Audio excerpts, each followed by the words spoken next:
Okay, Chair, over to you. Lovely. Good morning, everybody. I'm Councillor Angela Davis, the chair for today's meeting. We are here for the Economy, Residents and Community Scrutiny Committee on today, Thursday, the 4th of September 2025. And the first item on our agenda is apologies for this meeting. So over to our support officers to read out any apologies we've received. Okay, you have apologies received from committee members Councillor Brian Davis and Councillor Gary Mitchell, from Cabinet Member for Legal and Regulatory Services Councillor Richard Church, and officers John Forsey, Jenny Ashton and Catherine James. Thank you very much. Item 2 on the agenda is disclosures of interest, and this is to receive any disclosures of interest by members relating to items to be considered in this meeting. And I'm personally going to declare an interest in item 7, and we'll step out of the meeting for that item. And I'm very grateful to Councillor Karina Kenyon-Wade, who's going to step into the chair for that item. So members, any other declarations of interest? Councillor Peter James. Thank you, Chair. So can I also put in for my declaration of interest on section 7 of the visitors levy, and also on number 9 on the performance of food hygiene inspections. Lovely. Thank you, Councillor Peter. Thank you. The next item is the declaration of party whips, and this is to receive any disclosures of prohibited party whips which a member has been given in relation to the meeting in accordance with section 78(3) of the Local Government Measure 2011. Have we had any party whips? And just to remind members that Scrutiny is a non-political meeting, and we're here in our personal capacity to represent the residents of Powys. So good, there's no declarations there. So item 4 is the minutes. So we have before us on pages 5 to 11, the minutes from the 9th of July 22. And during this meeting, we looked at 4 papers, the Berriew car park development.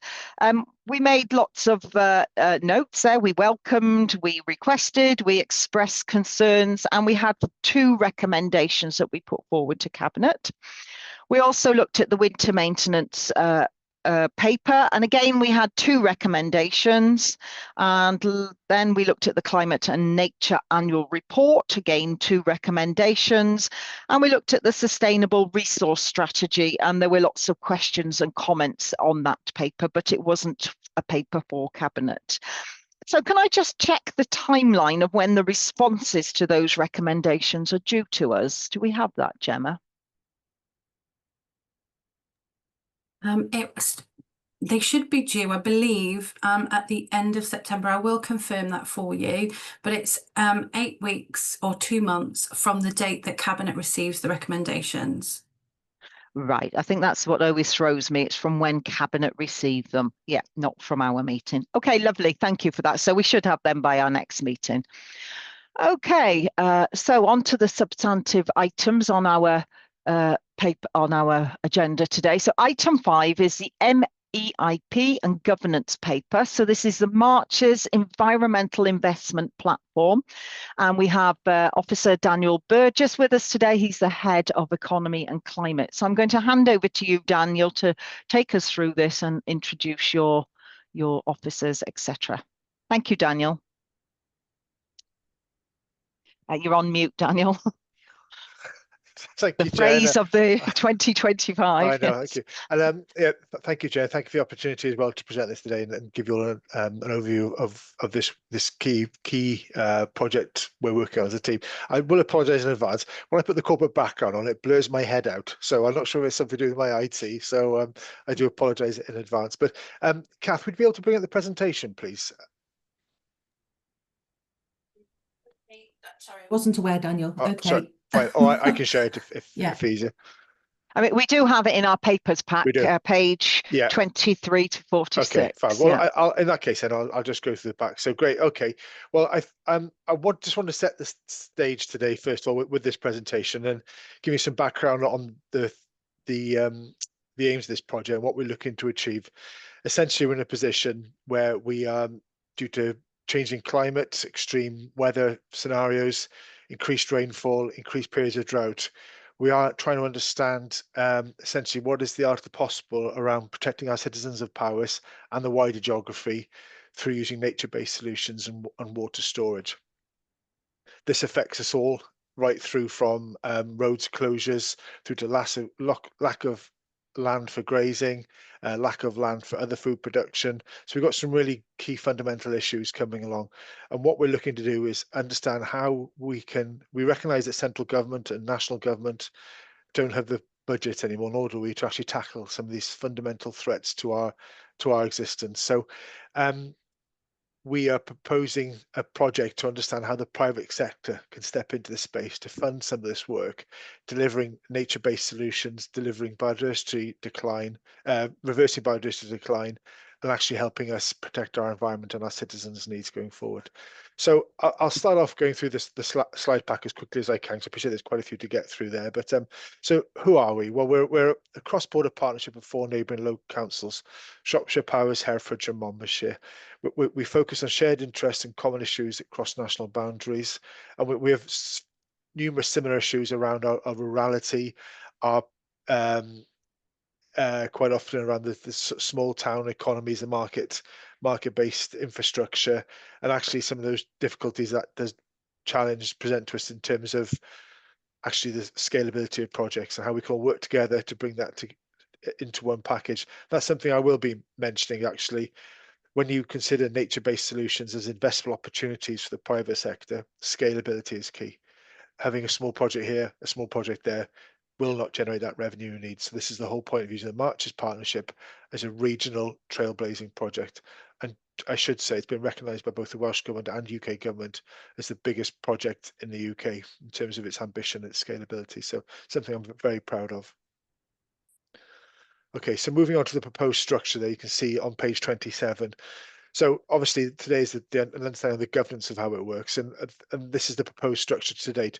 I should say this is the technical design stage we're in here. Nothing has been launched. This is purely a case of us working with our partners across the region to try and understand how we can all work together and attract that private sector finance to deliver real tangible benefits to our communities and to our landowners. So as I was saying, it's the governance structure proposed here is a quarterly partnership board with leaders and key strategic partners. We then have the monthly chief executive and directors group. So our chief executive and our directors meet across the 4 regions to understand what's being proposed, with the monthly program management group that also meets as that I chair then. And I should say as well, in terms of the Marches Partnership, we aren't just looking at in Marches Environment Investment Platform. We're considering the good food movement, tourism, transport connectivity, etc. There's many other projects that we're actually looking to and work on as part of this group with a shared interest. So moving on to page 28. So the Marches Forward Partnership governance, there's a time-bound program management groups established as needed, and they operate under terms of reference for formal JVs. Diane, I can see you've got your hand up there. Morning, Diane. Thank you, Chair. Sorry, I just needed to come in on the governance. I just wanted to say that there isn't any formal decision making under that partnership. So all decision making goes back via the chief execs and the directors into formal papers into cabinet, and which are then also come to scrutiny with any areas that are of interest. So which is why we're looking at the environmental investment platform today. So I just wanted to kind of highlight no formal governance, but it's a structure under that partnership that we're using to help design and develop the projects under the partnership. Thank you. Thanks, Dan. Yeah, so I should have made that clear actually, in terms of obviously any decisions we make, it does go formally via the existing structure via CLT, etc. So we purely share ideas and understand how we can synchronize that approval appropriately across the region. Okay, so if I move on to page 29, so this is the programs proposing currently is program level identification of potential interventions, the options analysis and high level economic case making, and then the prioritization of potential investments. This is where I've introduced Richard at the start there, has been working with us on this to understand actually what do we have that is investable as a proposition, how would that work, and how would that generate income back for our landowners, our existing community members, and also us as a local authority. So moving on to page 30. So quite often we get asked it's a green growth project. Well, actually, what does green growth mean? It's one of those terms that's bounded around a lot, actually, but to actually quantify it is something that's not that easy to do. So our definition to date, and this is what we've been working on currently, is a development of a pioneering place-based green finance scheme utilising the nationally award-winning River Severn partnership to leverage public and private capital, supporting the development of markets for the green economy and the establishment of revenue streams to empower landowners and landholders looking to improve the financial productivity of their land. We're all aware that the carbon market has been something of a wild west, with a number of schemes running and closing, with farmers and land managers being able to access schemes that suddenly open and close. This is exactly what we're not trying to avoid with this scheme. We're looking to give long-term stability with the governance that for local authorities offers this scheme, which in turn gives those investors the comfort that the scalability will be there, the governance and the management. Okay. Just conscious of time, I'll keep whipping through. So the emerging structure we're looking at on page 31.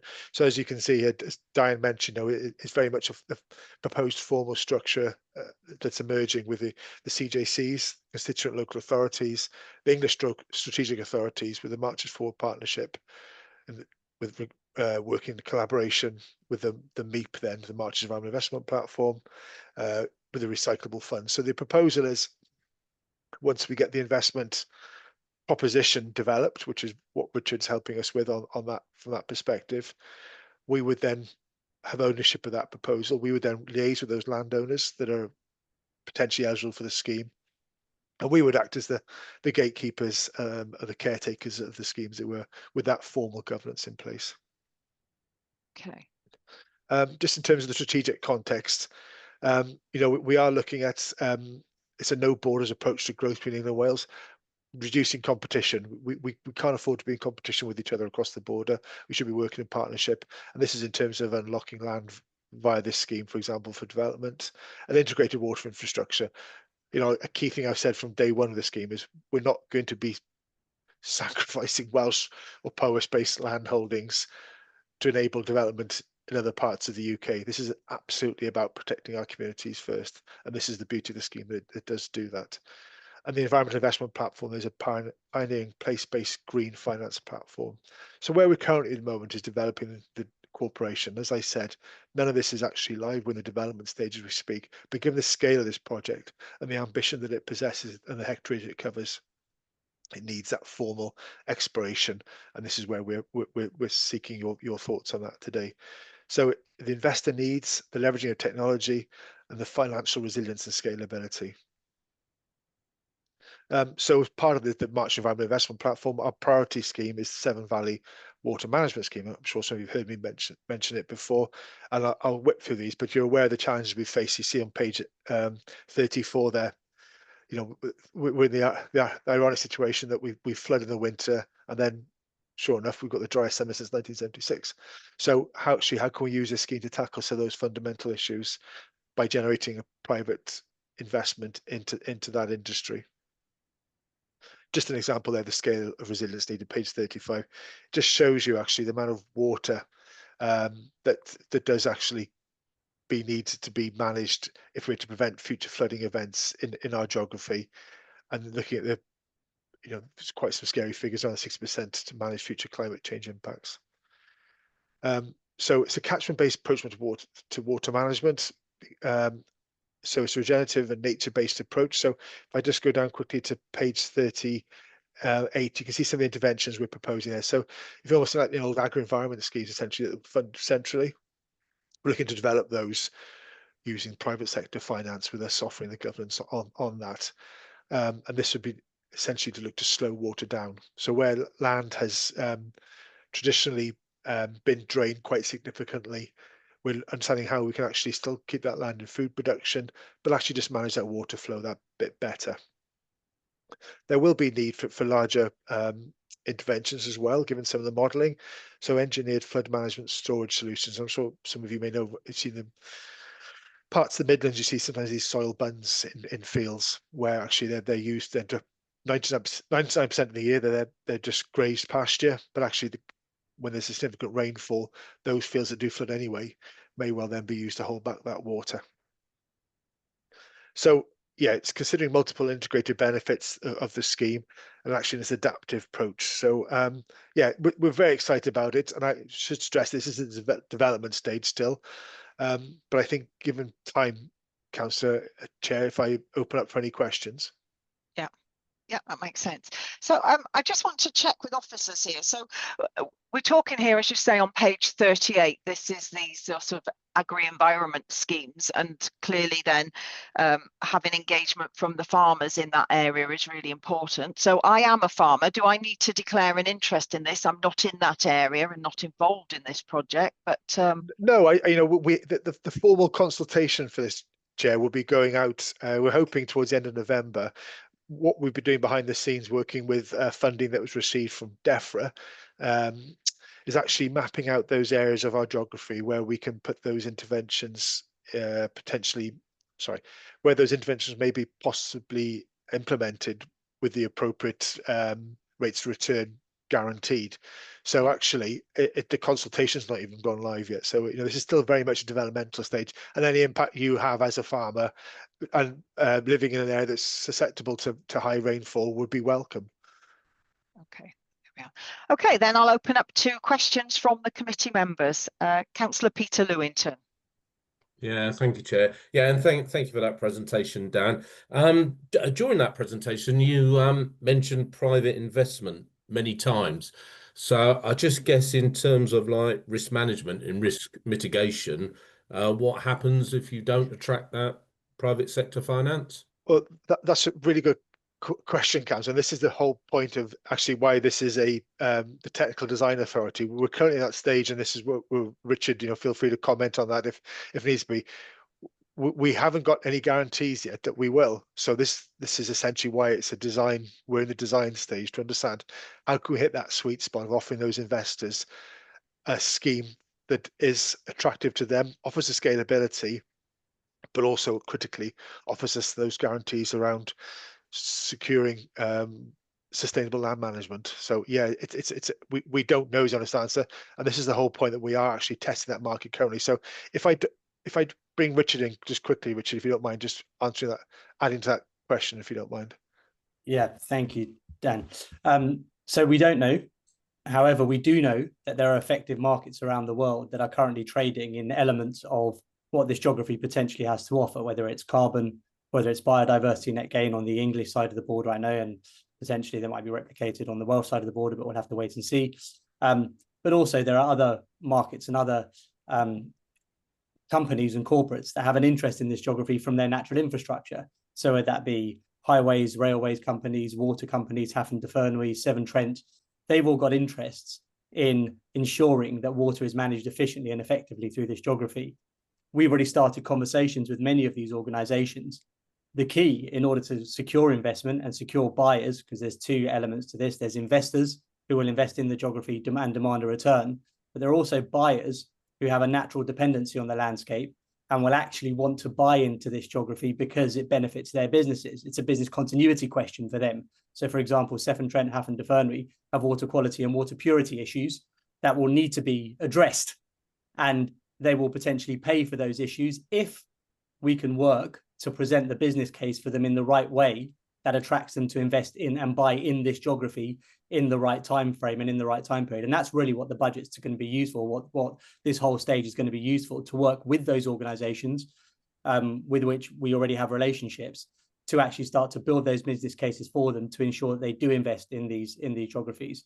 And I'll just finish that we've already had conversations with Hafford de Fernway and Severn Trent on their AMP8 spend and their AMP9 spend, where money is already being earmarked. If we can get in early on those conversations, not only can we start to secure some of that funding, but we can also think about how fines are going to be spent and where they should be spent, because there's lots of potential investment and buying and finance opportunities out there. It's our job to really go out there and frame it in the right way and show that this geography is the right geography to invest in, not least because it's the source of the River Severn. If we can secure a lot of water storage upstream that's going to have great financial impact downstream. Thank you. Thank you. Councillor Corinna. Thanks very much. I'm also interested in how this can be monetised. I'm a member of the Pensions Committee, and last year I learned about natural capital investing, and I thought that was fantastic. People have presented to me as an insurance policy. Say a big supermarket in Shrewsbury would want to invest in ameliorating flooding higher up the valley. But I still don't see the absolute link. I'm also interested in how this scheme will fit in with the SFS farming schemes, what overlap there might be. Okay. Thank you. Yeah, good question. Okay, yeah, I'll cover some of that in terms of the model we're proposing currently with the, and again, this is pretty testing to understand if it works, but the March's environmental investment platform would be I hate the term one-stop shop, but essentially we would have management of that March environmental investment platform. So those investors, we would be able to take to market a suite of measures or nature-based solutions. We're looking, there's several thousand interventions needed up in the upper Severn to actually slow some of that water down. And it almost, almost like a menu essentially of options we could take there, which would show that water being slowed down. But we have ownership, it's our scheme. So we would essentially be having that financial transaction where then as part of the management fee, we would be able to take a percentage off to recycle back into tackling climate change, back into our communities, etc. So that's the proposal currently, and this is what we're working through the Technical Design Authority to understand if that is actually viable, if it's feasible. The beauty, as I was saying during my presentation, was because we are a local authority in partnership with 3 other local authorities, the governance, the structure gives comfort to those investors that we aren't simply producing an empty offer, as it were. It's a white elephant. That there is actually a real tangible project there. In terms of your question regarding replacing schemes, we're all very much aware that budgets from governments are declining. There's less and less money becoming available to invest in such schemes, and many of the schemes to date have been grant funded. This is a private sector funded project. This is the difference. We're moving away from what is seen as central funding to actually utilising those investors globally who are looking for opportunities here in the UK. Would it be possible to come back? Would this be just like a top up for the normal farming scheme offered by the Welsh Government in a way? The Welsh Government are part of the Design Authority, so we're working in conjunction with them as well as DEFRA, the Ministry for Housing and Local Government, to understand actually how this works in terms of their schemes. And the proposals at the moment, this would be an additional top up on top of what they're currently receiving. So this would be a scheme eligible to those farmers. And the beauty of this scheme in relation to existing schemes is longevity, because to control this water, we need far more time than what some of those schemes offer. So, Richard, I'm not sure if you've got any points there on that one at all. I think the only addition is that SFS, much like SFI on the English side of the border and on the Welsh side of the border, SFS, I worked with DEFRA 5 years ago on the test and trial work. I'm not sure if you're familiar with the test and trial work, but it was a scheme launched on the English side of the border around helping farmers become an integral part of the launch of the new environmental land management scheme after the exit of the Common Agricultural Policy. And one of our recommendations after 5 years of work with DEFRA was actually, wouldn't it be great if SFI, and there's no reason why SFS couldn't follow the same road, any carbon produced by farmers under the SFI or SFS schemes could be automatically eligible to be traded on the ETS, on the emissions trading scheme. Now, the emissions trading scheme is a compulsory market. If we can open that up to farmers, all of a sudden, you have a huge ready market for farmers delivering benefit immediately. Now, that's a huge ask. So part of the remit of this project would be to set up a list of freedoms and flexibilities that we would be requesting of government to actually help us deliver. And I would certainly see that as being one of many that we would go back to government with as a request to see how we can actually get a market going quicker. because the biggest challenge in this whole space isn't that there aren't interested parties, whether it be from pension funds, whether it be from corporates. It is that there is no market. There are a series of bilateral trades that have happened over the last 5-6 years in the voluntary space. I mean, there are mandatory markets, obviously, but the reality is that there is no voluntary market.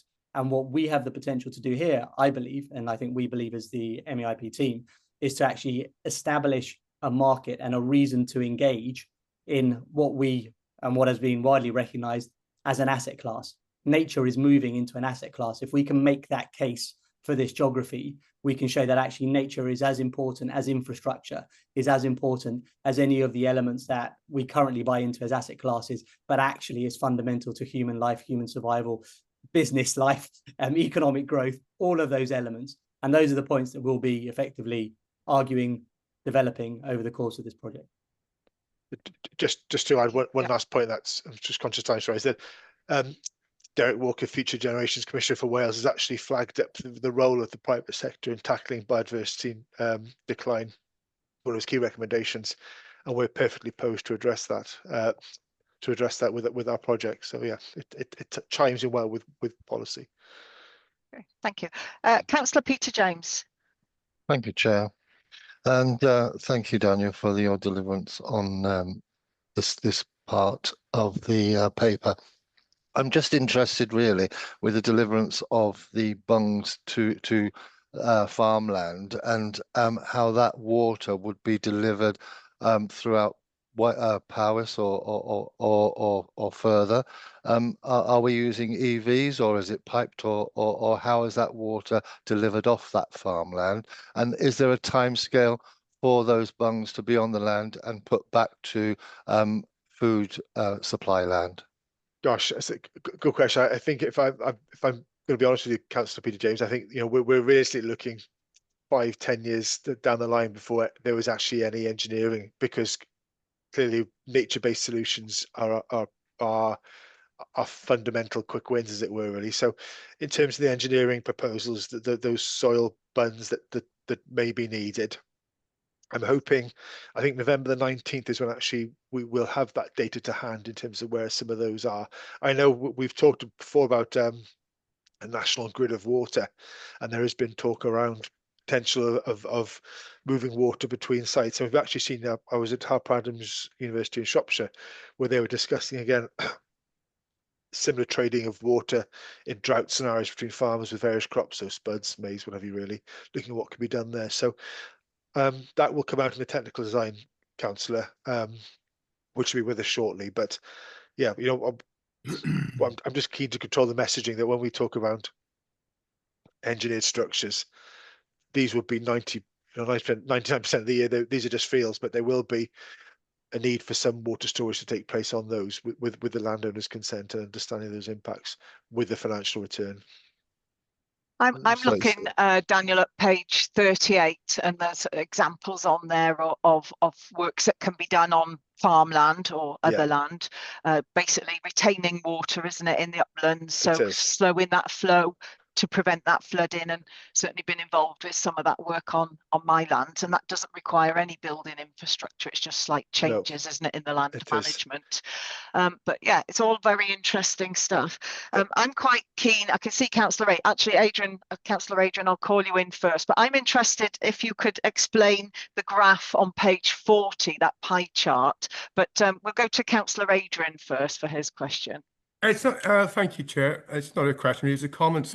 I was involved with a project several years ago with the Upper River Severn Trust, and it was about putting grass seed on maize stubbles, and that's a quick, easy fix to slow down water running off the land. But it was paid for, and this is getting back to the money again. I'm sure. To persuade somebody to invest in that is a very quick, big fix of water, going down into the Severn. That's stopping that bare land issue, isn't it? Because you get so much erosion on bare land. I really hate seeing it. You see the soil running down the roads, and there could possibly in future be some legislation on it, I'm saying. But getting somebody to invest in giving us the grass seed is part of what you're trying to do, I expect, is it? Exactly that. And, I'm with you, Councillor. When I see some lovely soil running, that's 10 years time, that the hand's going to be barren because they've lost all the nutrients after the maize crop's been harvested with the rain. Same with stubble turnips. You see some of the compaction, and there is buffer strips put in, but when you got the sheep grazing with electric fencing there, those buffer strips get hammered quite often and again, and then they lose their function. So absolutely, this is when we talk about nature-based solutions. This is clearly part of that mix, and sensitive land management, and actually rewarding those land managers then for slowing that water down. The irony being we've had peat fires this summer, that those degraded peat bogs are a tinderbox. When the water's held back, that doesn't happen because their habitat's in a better condition. So yeah, it's right through from the upland sheep farming down to your lowland agriculture. It all has a role to play. Okay, Councillor Peter. Yeah, thanks, Chair. So I was just conscious, I don't want to interrupt the flow of this conversation. I had a question around governance. I didn't know whether or not let this conversation flow and then I'll come in afterwards or now. What do you think? Do you want to come back, Adrian, on those? No, I'm happy. Thank you very much. Okay, yeah, that's fine then, Peter. You bring your question forward. Good, thanks, Chair. Yeah, it was just a quick question around the governance structure where I was looking there, and I know we're talking really about the environmental platform at the moment, but I can see things like there's a tourism group there, Correct. and I just wondered, so isn't attracting more tourists sort of contradictory because of the environmental consequences of tourism? So I guess my question around the governance was how do you address these perceived contradictions, and how do you make sure that the groups and platforms have got a balanced overall view on this? Yeah, that's a very and good. I'll just come in there, Daniel, to say we're on page 27 there, where the governance structure or proposed governance structure is set out in a chart. Yeah, thank you, Peter. Thank you. And that's a good question. It's something that, in terms, the word sustainable is used a lot and bandied around actually, but everything we're looking to do there in terms of the Marches partnership is around our future climate change resilience. So in terms of the tourism, for example, we're actually what the group is proposing there is looking at understanding the offers dike offer in terms of actually how can we spread that tourism out where those hotspots are, where we get the issues during the summer months. Actually, how can some of our more quieter communities benefit from that? And that'll be the aim of that feasibility work there. But again, the Marches Good Food movement, again, that's looking at how we can bring that sustainable income back to our food producers in our communities. But yeah, no, it's a good point actually, and it's something I'll be mindful that we take away from today. Actually, that sustainability core, as it were, is through all the work that we do there. Thanks, Dan. Yeah. So could I just take you back then to page 40? There's that very attractive pie chart. Can you just sort of explain? I'm not quite clear what it's telling me, what all the different colours and dots, etc. mean. Yeah, so a number of this, this was based upon the template and the information presented by the Future Generations Commissioner for Wales. So in terms of those globally responsible, prosperous, resilient, healthy, and more equal, it's actually what we did. We just transferred some of those integrated benefits from the Severn Valley Water Management Scheme across into that. For example, housing. If we're able to control the water that much better, does that free up more land for potential housing? Carbon sequestration is addressed there as well. So it's essentially how the impact of the scheme isn't just about generating an income for us or an income for those land managers. The implications of the scheme are far-reaching. So social community value. When adult social care, when a flood event, some of our more remote citizens, if the roads are shut, we've got issues there around health and well-being and social and community value. So it's essentially how this scheme fits in, Councillor, with numerous issues that we face and how it can help to address those. So it is based upon the Future Generations Commissioner, but actually delivering more prosperous powers. Yeah. Okay. So showing the integration between how one of these things impacts on another. Yeah. Correct. Yeah. Thank you. So members, do you have any more questions? Councillor Jackie. Not a question, Chair, but I hope you don't mind if I come in at this point, because I've been been working with Dan and others on the March's Environmental Investment Platform through my portfolio and supporting the economy portfolio as well. And I think it's really, really good to have this presentation today. And I think it's probably good that it's come at this time and hasn't come to you before, because we're now getting to that point where the evolution of this is now coming to the revolution point. We now have got through this part of designing and looking and talking and discussing and seeing what the potential is there, which has taken a long time. And as Richard says, this goes back further than the Marchers Partnership. It's an idea which has been progressing in England as well. And I think the strength of this is that we are cross-border here. We are using that ability to collaborate and support one another to do something which I think is incredibly exciting here. And for me, this is making the most of our strengths in Powys.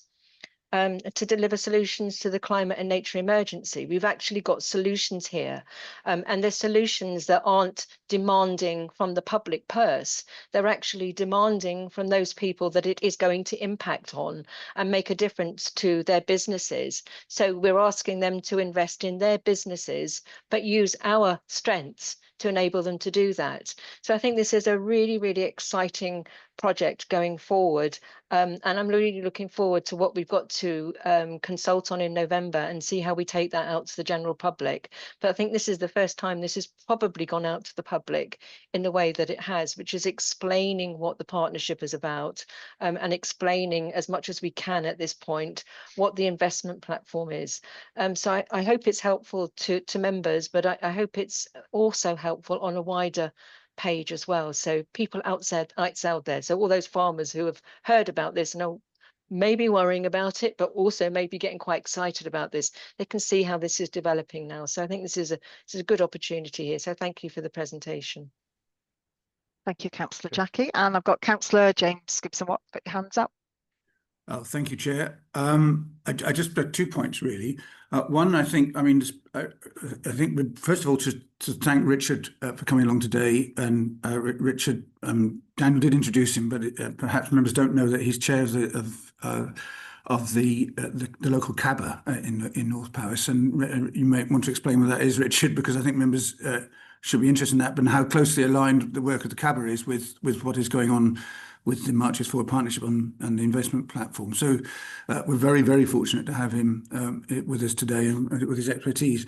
And I think the thing that strikes me, though, and I think the big question that still sort of hangs in the air around this, despite the explanations that have been given, is just how do investors get a return on their investment into this thing? Because it is still it's not totally theoretical, but it is still a sort of market, if you like, that none of us perhaps fully understand. Some of us understanding it better than others, and I guess Richard would be understanding it better than all of the rest of us put together. The other thing is, I think that there are things we can do without having to actually spend a great deal of money that would in fact save a great deal of money. And I'm thinking of the farming husbandry measures that Adrian mentioned, how annoying it is to see muddy water running down our roads, having flowed out of fields because the farmers have ploughed up and down the slope rather than across slopes. You see it particularly, we see it in every county in the Marches Partnership. In Herefordshire, you see it a lot with potato farmers who insist on putting the potato furrows up and down the slope rather than across them, with the result that huge amounts of soil end up on the highway. And of course, that costs the local authority vast amounts of money to clear up the mess, as well as being very bad for the farm because it's denuding the farm of a lot of nutrients as well. So everybody loses by that particular, just poor husbandry, poor basic farming husbandry, which I think we could do a lot to change the mindset on these things without it actually costing very much. And those would be sort of early wins, if you like, before we get to the major engineering type solutions, which will come as we get the money leaded in. So I just wanted to make those couple of points. It's a really interesting discussion, but I still think there's some things that will need clarifying as we go forward as to how this is going to actually work. Thank you. I mean, you raised a very good point there, Councillor James, but my concern is is what influence the local authority has over that. As you say, it's farmland that that runoff or whatever the issue is does cause a problem for the local authority, but it's not our land, so not within our control. So I guess it's one of influence and how we influence a different practice, isn't it? So just one more question before we go on to discuss some recommendations here. Are we talking with the unions and other farming groups, nature-friendly farming network, etc.? Because you know, in delivering any on-farm benefits to local authority and residents, you need the farmers on board, don't you? Yeah, absolutely. I'll bring Richard in 1 second just to go back to Councillor Gibson's questions on the financial return, if I may. But I should just one thing I should have said from the start. This is the River Severn. We are working with the YNS Foundation. We're working with a number of other partners, the USC and the Y and the ITHON, and even across into the Tavy as well. So the aspirations of this investment platform, if we get this right, will be open to all catchment-based land management systems in our geography. So yeah, I should stress that point. Actually, the aspiration is by bringing all those projects together, we would give this scalability. But Richard, if you don't mind just coming back to Councillor Gibson's on the investability of the project and how the return, how to date we see it working. Yeah, thank you, Councillor Gibson-Watt. 2 points there. I am, as Councillor Gibson-Watt points out, the chair of the Upper Severn CABA, and as chair of the Upper Severn CABA, my responsibility and our responsibility as a CABA is to bring all the stakeholders together across the CABA geography, which spans from Shrewsbury to Oswestry to Newtown, Welshpool. All those geographies are included, to bring all the stakeholders, all the farm cluster groups within those geographies, all the landowners and estate owners, the councillors, the Natural Resources Wales, bringing on board the farmers unions, the different trusts, the Shropshire Wildlife Trust. All those different parties are part of the CABA.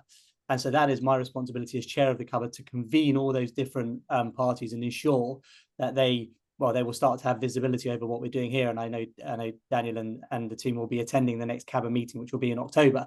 So we will start to introduce the March Environmental Investment Platform and the idea to the CABA. So actually all those stakeholders, and a big push to bring that geography and the stakeholders in that geography is already underway, not least through my existing role as chair of the Upper Severn CABA. So that's on the CABA side of things.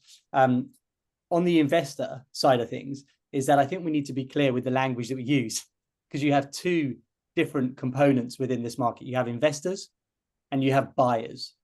Now, everyone always talks about investors, and investors are looking for a return, as Councillor quite rightly points out. And investors will get involved once buyers are identified. Now, there are organizations out there, I won't name them on this call, but there are organizations out there who are already banking land, nature, for the future event of potential gains. So they are already driving investment into land in the hope that the value of that nature will rise and they will be able to sell it at a premium to a buyer in the future. Now, that's all very well, but at the bottom of that food chain is the farmer and the landowner, as the farmer and the landowner has always been at the bottom of the food chain. And so who do you think is going to be making the least money in that equation? The farmer and the landowner. The investor will be demanding their return, and the organizations that are banking that nature will be driving a nice profit. What we want to focus on is really where the buyers are in this geography. So the investor and the organizations that have been buying land to build their land banks are almost the middlemen. But if we can create a demand for buyers, and the Marches Environmental Investment Platform is actually the aggregator of nature within this geography, we start to have a relationship with buyers. Buyers are organizations who want the benefits from those outcomes. So like Severn Trent, like Haffon de Vernwy, like any organizations who have a dependency on the landscape, they will want the benefits of whatever interventions we are putting on that landscape. So they will be buying directly. And so what we are talking about, what we are going to be starting with is a set of direct conversations with buyers, not investors. Investors will come along once they see that buyers are already engaged in the market and they can generate their return. And at that point, we will be able to command a much more interesting mathematical equation with those investors, because actually they will get a, if it's shares that we're selling off, or if it's some sort of an equity stake that we're getting them to invest in, or whatever that might be, we'll get a much more compelling proposition from them, as opposed to if we get them to invest today where we haven't got any buyers, and so they're going to be demanding a much higher and greater return because the risk is all with them. So really, the point of this project is to de-risk it and actually go out to buyers straight away, start to build those relationships with buyers, and actually start to get the market going before we look aggressively for investors. And I'm sure that'll be the same challenge with pension funds, because pension funds will be looking for a return. They're going to be looking to understand what return that they can drive in order to see those funds grow. And at the moment, without a market, without the buyers on the other side, there is no return. And so our mission with this whole project is to drive an understanding of what the buyers are in this geography, what we need to do to get them to buy into this geography today, and actually what that business plan looks like, so that it's easy for them and we actually drive that benefit for their businesses. Lovely. Thank you, Richard. Thank you for explaining your role. And I think you've covered that sort of issue that I highlighted about how we engage with other partners. And it sounds like you're doing that very thoroughly. Right, members, I'd like us now to discuss any recommendations on this paper we'd like to make to Cabinet. So I'd like your thoughts, please, members of the committee. What are your feelings towards this? If we look on page 23 there, we've got some items a list of questions really to help us think about this. So are we happy to support that the work continues in this area, in this project? I'm seeing a lot of nodding. Councillor Peter Lewington. Yeah, thanks, Chair. Yeah, no, happy with your suggestion there that we continue to support. I guess in terms of the two questions for me, it would be the one around risk mitigation for the funding risk if we don't attract the private sector finance, and that governance point around a balanced approach to this across the various elements. Yeah, okay. Is everybody happy? So we got two recommendations there. I think I would like to sort of, even though Richard, you've clearly stated that and are making it, I think we do need to make the point that we have to be engaging very widely in this. We need the buy-in from the public and from those who can deliver these benefits for this, the farmers, the landowners, etc. So I think we need a recommendation that's mindful. Councillor Peter. Peter James, sorry. Thank you, Chair. I'm just interested to see if there is more working with tourism businesses on this level as well. I know there's a couple of programs for green tourism and that, but I'm not seeing engagement with local tourist businesses because there's a lot of work going on under the radar, and I would like to see that engagement with tourism business, seeing them taking a hold in this sort of stakeholding. Okay, yeah. Everybody happy? Is that something, Daniel, you think that could be brought online with this? Yeah, absolutely. No, that's a fair point. And the tourism opportunities may well come out of the feasibility study may well produce tourism opportunities that we don't know yet that could benefit our communities. And maybe some engagement with our town and community councils. I feel as local authorities, that's something we should be doing more of. They are community leaders and they can help sell the benefits of this project as they develop, or hopefully that as they develop. So I think there's a lot of engagement and discussion to be had going forward with various groups.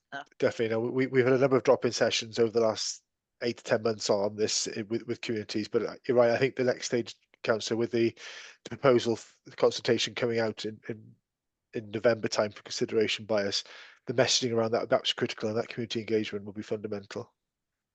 Okay, lovely. So I'm just going to turn to Gemma there to see from that. Then we've got that we're minded to support the ongoing work of the project, that we want to encourage that engagement with the wider environments. That's the agricultural, or the huge list that Richard gave us of groups that he's already engaging with, but also to add to that the tourism sector and the town and community councils, and that we would like to see some risk mitigation there, as Peter set out for us, Peter Lewington.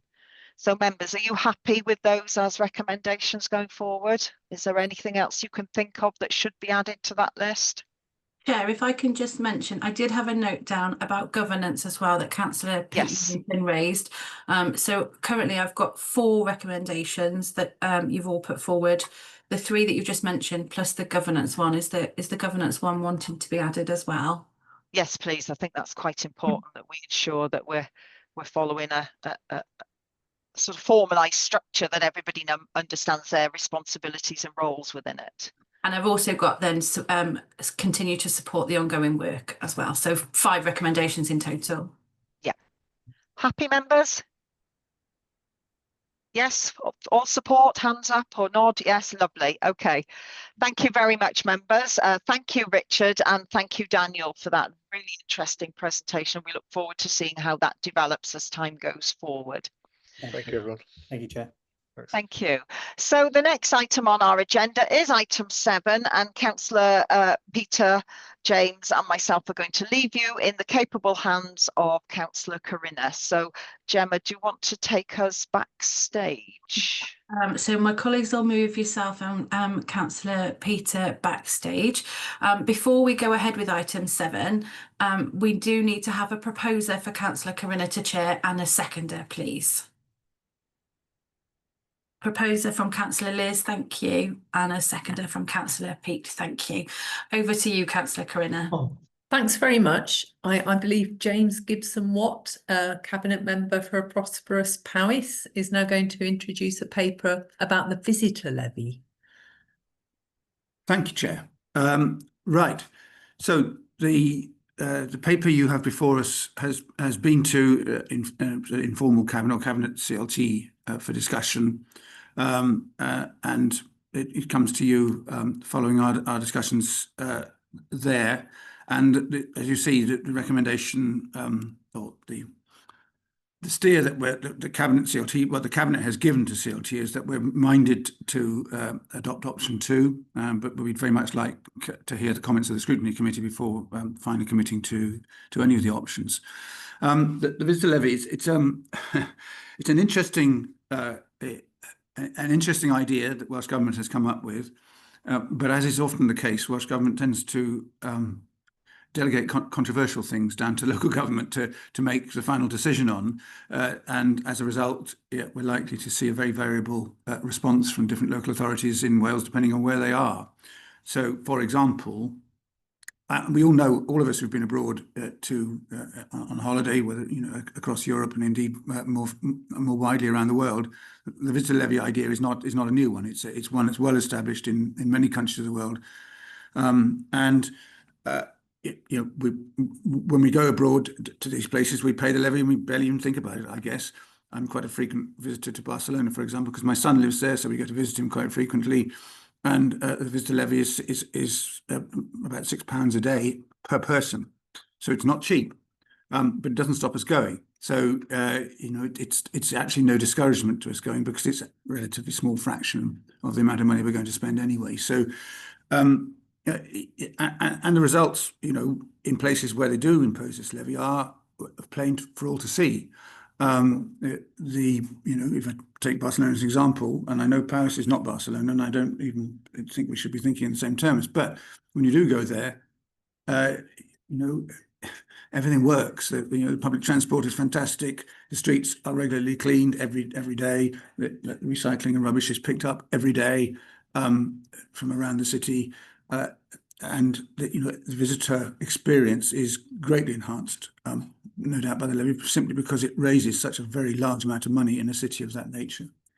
However, Paris is more complicated, isn't it?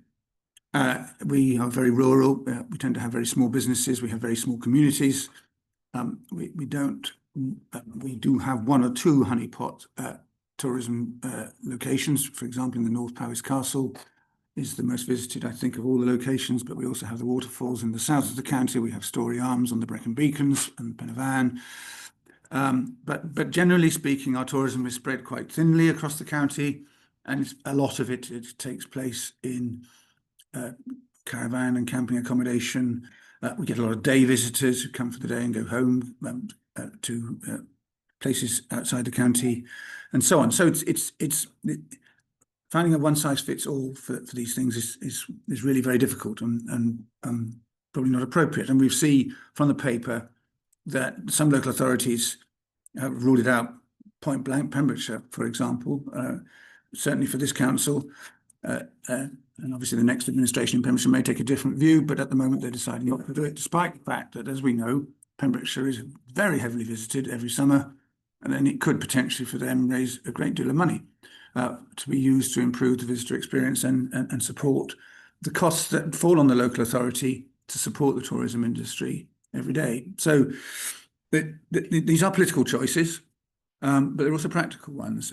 In Mid Wales, we've had very clear steer, and when I was leader, I met with tourism providers and one of our major tourism providers, and the chief executive of Mid Wales Tourism was there at the same time, and they were very clear they didn't think this was a good idea at all. At that time, it was thought that children were going to be charged, for example. That's not the case. And I don't think there was a clear understanding that the levy that would be imposed for things like caravan and camping is much lower than it would be, for example, for a hotel accommodation. So as you can see from the paper, there's two tiers of charging. So nevertheless, it's quite clear that there's a great deal of scepticism within the tourism industry in Powys about the wisdom of introducing this in the county at this time. So really, I'm not much more to add to that. The council has the power to impose it. There would have to be, as has been pointed out by the chief legal officer, a consultation process before that happens anyway. So if the council at some point was minded, and this would be a cabinet decision to go for this, there would then have to be a proper formal consultation process. But at the moment, it seems, from my perspective, I think it's wise that we engage properly rather than the very informal engagements that's happened now. But we engage properly with the tourism sector in particular, and more widely with town and community councils and indeed across the county council membership. This is what this is about today, isn't it? In Scrutiny, as to what people do think of this idea, whether it's appropriate that we should consider introducing it in the county. And Cabinet seeks the advice of Scrutiny as to the way to proceed. But at the moment, we're minded to go with option 2, but that could change subject to the advice that Scrutiny provides. Thank you very much. Thanks very much, Councillor James. While people are thinking their questions, could I please put a question to you? I perhaps didn't understand how the levy works. It's quite low charge, 75p for someone in a caravan, say, £1.30 for someone in a hotel. Yeah. Is it per person? So if I go with my husband to a hotel, 260? That's my understanding, yes. Thank you very much. I could stand to be corrected. Diane is here. She knows about the mechanics of this better than I do, but that's my understanding, yes. Oh, thank you. I think Councillor Peter Lewington was the first person with their hand up. Yeah, thank you, Chair, and thank you, James, for that presentation. I think the other question, just briefly on your point on cost there, Chair, is I would also like some clarification around whether the those figures include VAT or not. So perhaps we could ask that question. I share some of the reservations that Councillor James alluded to there around the concept of a tourist tax. We've seen what increase in taxes, such as employers' national insurance contributions, can do to employment. And in the paper in front of us, I don't see any costings or estimates relating to these downsides for us to consider.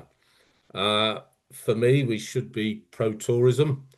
We should be supporting our tourist industry, and it brings, as we all know, many economic benefits to the county. And I think there's about 1 in 7 jobs are reliant on the sector, so it is a vital employer.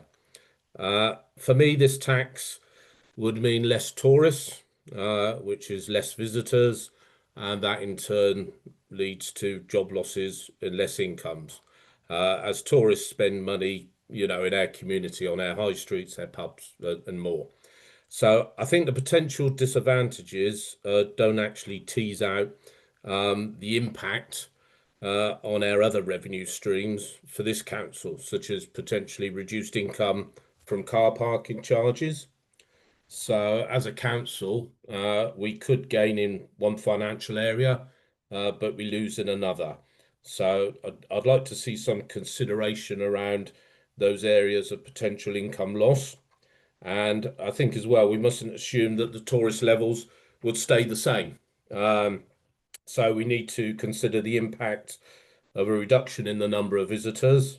But again, as I say, I don't see any impact around either that or collection costs that are in there, or reporting costs. We've just got the gross sort of £1.30s. So I've also got a concern that the money raised this way would just be used to help to reduce the budget gap under the guise of supporting tourism, rather than sort of like the money being spent directly on the tourist industry. So I think paragraph 6.2 of the report states the levy is potentially able to be used for funding tourism infrastructure and reduce reliance on central government funding. But again, I don't see anything whether we would actually ring fence it for that event, or whether we would use it to pay for other services. So, Chair, just to sum up, I guess the stark reality for me is that money raised could be offset by job losses and income lost in other areas. We do often talk about benchmarking against other councils, and in this case, I think in the report there's about 7 councils that have decided not to introduce this levy. So I think we should use our discretion not to implement it. I think this would save on consultation costs, especially when we've already a good idea of what the answer would be. And Councillor James did go through that in quite a bit of depth from his engagement with tourism industry in the past. So I could only support option 1, Chair. Thank you. Thanks very much, Councillor. Do you want to come back up on those issues, Karina? Yes, please Chair? do. Sorry. Please Yeah, do. Yes. Thank you. Yeah, no, I mean, I think you make some really good points, Councillor Pete, and I think the section from the section report from the 151 officer, actually really echoes what you're saying, that there needs to be a much more detailed financial analysis of this before the council considers implementing it. I think that's absolutely right. I think there is a great deal. I mean, the Welsh Government has come up with some figures, but I really don't think we should be relying on those, because I think anyway that's an all Wales figure, and we don't know how that would break down per county, even if it was accurate. So I think you're absolutely right. There needs to be very much more detailed analysis of the financial impact on the, not just on the council, but on the whole, on the whole of the tourism sector. I think it is important, and we made the point about less visitors. We are actually seeing a decline in visitor numbers in the county at the moment. Diane has some accurate figures on that, and we haven't yet recovered to pre-COVID levels, and I think that there are lots of factors there, and I think the economic situation is not helping. I think the cost of living crisis has caused people to think twice about spending money on leisure activities, and if they do, they tend to come by the day rather than stay overnight, for example. So we don't, and I think we've still got quite a long way to go to see the full impacts of the spike in inflation that we saw, and is unfortunately persisting to a degree at the moment on people's incomes, and how that impacts on their behaviour in the future. So I think there are still a lot of questions to answer before we get to the point of implementation, if we do get to that point. And I think the points you make, Councillor Pete, are very valid. And I'd hope that before Cabinet is ever present, whether it's this one or the next one, is presented with the a decision on this, that all of those points you've made around the detailed financial impact in particular are teased out and presented. Not easy to do, I suspect, difficult and some of it will inevitably be estimates. Just about everything is an estimate these days. So, but otherwise, no, you completely take the point. But you, so thank you for your contribution and advice. Thanks very much, Councillor James. Can I just use my chair's prerogative to say that the visitor infrastructure is starved of resources and not particularly attractive. Our footpaths, say, for instance, are overgrown. And thank you very much. I'll move on. I agree entirely. Yes. I believe that Councillor Liz was next. Thank you. Thank you. Thank you, Chair. Yeah, I kind of think that we do need to take a cautious approach with this. And having looked at the advantages and the disadvantages, and bearing in mind they're all potential advantages and disadvantages, there's no sort of absolute evidence base for any of them. So, I think all of those need to be explored, and some of them have been sort of highlighted and mentioned, in particular the detrimental effect that there could be on tourism, and also the competition that there could be within and between local authorities, depending on whether they do or they don't impose the levy. But I think the important thing is, and the bit that is obviously missing from the report, is the views of the general public on this. And obviously there is some weight that needs to be given to those that run the tourist industry, but I think also there has to be some information gathered from the general public. And I think ahead of doing that, it's going to be important to give as much information as we possibly can, before we engage, or as part of the engagement with the public. And I think in particular the thing that people will be interested in is, if we do raise money from a levy, how and where will that money be spent, and what will the benefits be? Because clearly, it needs to be, the public need to feel that they're getting some benefit from this, as well as the tourist industry. So, I'm all for sort of taking that cautious approach, not implementing it now, but going out and engaging with the public and finding out what they feel about this. And most members of the public, it will be something that I think, as Councillor James said, we've all experienced paying the tourism levy in one way, shape or form. And so it is something that the public will be familiar with. So thank you, Chair. Thanks very much, Councillor Liz. Would you like to talk more about the engagement and then possible consultation, Councillor James? Well, I can't really provide any more information than is in the report at this stage, because I think that I think we haven't got to the point now where that's been designed, if you like. But Diana, I don't know whether you wish to come in on that at that point, but I think we're simply, at a very early stage of this, and then an engagement process will, if we go ahead with option 2, will be designed and implemented. But Diana, do you wish to say any more about that? No, thank you, Councillor. You're absolutely correct in your answer. So we haven't gone to design phase yet. Yeah, thank you. Thank you very much, Councillor James and Diane. Thank you. Councillor Chloe, please. Thank you, Chair, and thank you for the presentation on this. It's good to have a look at the different options. So I've sort of put this out to general public in my area just to get a sort of a feel for what people were thinking around the tourism levy. It's very much along the similar lines that have already been raised by Councillor Liz and Councillor Pete, but I suppose just to kind of reiterate, a lot of it does come down to cost, and I would be interested to see how much the cost of the engagement exercise would be, which I don't think was in the paper, although I might have missed it. So I suppose, just sort of to summarise, really, the feeling was that if we were going to implement something like this, it would need to be really well run and well organised, which might make it very costly. We need to make sure that it's fair and people aren't avoiding it, which means then that some people are paying an extra fee, and then other organisations are managing to get away with lower costs. and really, if we're going to go out to engagement on it, which I think would be a good idea, we need to really clearly let people know what it would fund, what this sort of amount of money that's coming in will be used to fund. You know, there is some support for the idea of tourists are coming into our sort of towns and areas, and it would be great if that additional funding from them could be used to support some of the public stuff that's going on rather than just the businesses they visit. Things like that have been mentioned, street cleaning, path maintenance, that sort of thing.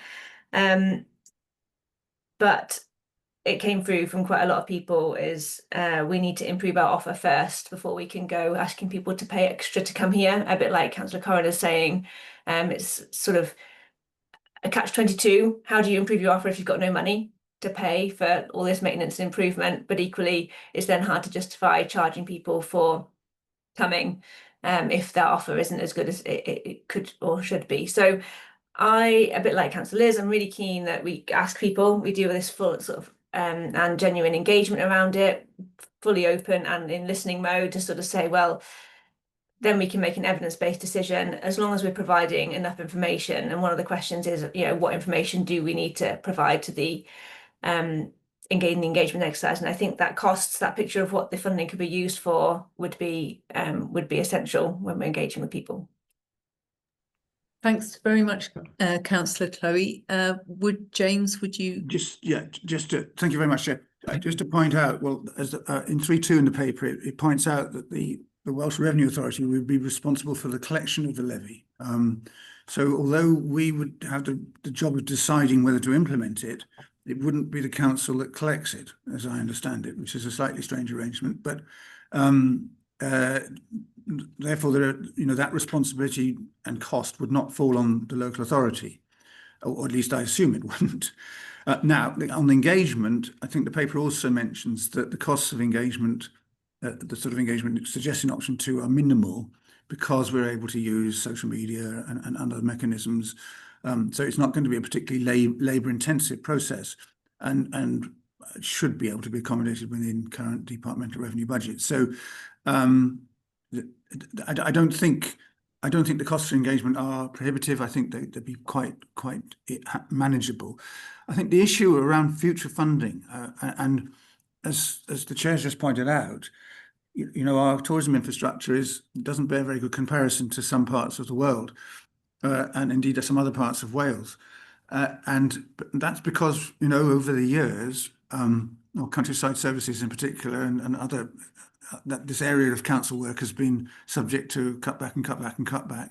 And really, we have minimal funding going into our countryside services, relatively speaking, because for a county that covers a quarter of the landmass of Wales, it's a tiny amount of money. And we're very dependent on grant funding, which looks likely to disappear in a couple of years' time for whatever it is that we can do, which is, and there's a fair bit of SPF money going into countryside services, and for example, repairing of bridges on footpaths and things in recent times. But again, that we don't know whether that's going to be available in the future, and indeed whether we'll be able to use it for that purpose, in whatever funding there is available from outside for that purpose. I think what is clear is that there's going to be a very small, very minimal amount of money available from within the council's own budgetary resources for tourism infrastructure improvements, and we are going to be very dependent on grant funding. And of course, central government may look at this and say, well, you've got the ability to raise these funds through the levy. If you're not willing to do that, why should we provide you with grants to do what you could be funding yourself? So this is this is quite a delicate issue, I have to say, politically as much as practically. So I think, which is why I think option 2 is the right one, because it shows we're not ruling it out. I think Pembrokeshire has been unwise to rule it out personally, but that's their decision. And then actually engagement, and then a careful, well thought through decision is the way to go through it. Thank you very much, Councillor James. I'd like to pick up on the chat. Brilliant Basics has been mentioned as a scheme that currently funds projects which could be phased out in 2027. I'm part of Night and Tourism Group, which are currently in receipt of a fund to improve signage in the area. But for instance, there is no money for leaflets. I'm also to do with footpath maintenance. I can agree that there are just 4 paid footpath officers for almost 9,000 kilometres of path, dependent on volunteer support. Jackie has just mentioned that walking in the countryside is a main draw to visit Powys at all. Toilet provision, all these things. Thank you very much. I'm going to move on now to Councillor Adrian. Thank you, Chair. Yes, well, I think we should go to engagement because, as James Gibson-Watt said, it's probably not going to cost us a lot, and we will get the opinions of the tourist industry, I'm sure. But we need to have a bit more detail in things like, for example, how does it affect a visitor who is a genuine business person or tradesman going to stay in a hotel that we get a lot of? You know, they come into the county to work, so you've got to sort that out. And what about the static caravans? We've got loads and loads of those in our area. Well, you can't possibly be expecting to charge them a daily rate because they are tourists, definitely. They come in the summer season, but they're there all the time. So it's all these little bits and bobs I would be concerned about. But I would recommend we go to engagement anyway. Thank you. Thanks very much, Councillor Adrian. Councillor Peter, do you want to come back? Thank you. Yes, please, if I may. Thank you, Chair. Yeah, it was just a couple of sort of comments, observation, if I may. I get the points around brilliant basics, and as I say, that was partly behind my point about needing to ensure that this money would be ring-fenced for that rather than just spent on other, you know, day-to-day services really, or else it will get lost in there. So that was what was behind my point around ring-fencing it. Also, sort of couple of observations, I guess, around the engagement. I think we have to remember that not all our residents are sort of on social media or email, etc., and that we do have notoriously low response rates to our consultations. So I think there might be one thing to try and do something that doesn't cost us much, but then we may not get enough responses back to be able to extrapolate any results. And I also think as well, the wording of the questions that we put in that consultation would be fundamental, because sort of listening to Councillor Chloe as well, I think you could probably talk to residents who don't work in the tourism industry, and they think this would be a brilliant idea because it's going to reduce their council tax without sort of fully understanding what's behind it. So careful wording of any questions in any consultation for me. Thank you, Chair. Thanks very much, Councillor Pete. Now, I think Adrian. Yeah, Chair, I just didn't quite get an answer about the static caravans because would they be charged? Because that is a big item in Powys. Does anybody know? Let me go down it. Can I come in on that one?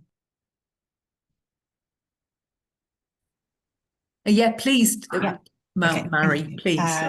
Yeah, Head of Finance. So based on the information that we have at the moment, any stays of longer than 31 days wouldn't be charged the visitor levy. So okay, that's fine. If people are staying in those static caravans for longer than a month effectively, then the charge wouldn't apply. Yeah, it's a bit of a funny area because they come and go, don't they? Come up for the weekend and go. I mean, that's the usual format in a lot of caravan parks with the statics. So there we are, just a complication. Thank you. Could I please clarify, Mary? It's per person, but not children, say, for a caravan, using a caravan over a weekend. Yes, it would be if the levy applied. So Okay. it's got to be visitor accommodation. So it depends on it very much depends on that definition, really. So it wouldn't apply to people staying in coming and visiting family, for instance, and staying in their home. No. Thank you very much, Mary. I wondered if Diane, how could engagement be improved on a sort of low cost basis? That is a really good question. Obviously, as Councillor Gibson has already pointed out, we normally use social media as our lowest, well, not lowest, but the cheapest form of reaching as many people as possible, to spread that word. And as Councillor Pete Lewington said as well, we also get low numbers responding, and it often depends on how interested people are in the topic, as to whether they'll make the time to reply. And it also sometimes depends on the design of that engagement as well. So whilst we might want to know 100 questions, it really puts people off wanting to answer as well. So the design is absolutely key in getting that right. But some of the ways we do try and reach people that potentially aren't on social media have been through our libraries and kind of posting posters in our libraries about a consultation being live, and maybe a paper form that people can fill in rather when they can't get access or don't want to go online. We can also use our town and community councils to maybe spread the word as well.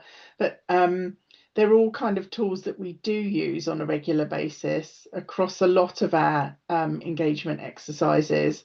So, and I think through the tourism industry, obviously we've got a really good and strong Mid Wales Tourism Partnership and a partnership board that we use on a regular basis. And obviously, if we do go out to engagement, if Cabinet do make the decision, I've already got a date in the diary to meet with that group to discuss with them how we could engage better with that sector. But I appreciate you're asking the wider question as well. Thank you. Thanks very much, Diane. I think I read in the notes that the Mid Wales tourism people want a register of all interested parties so that a levy would be applied equally. Is that fair?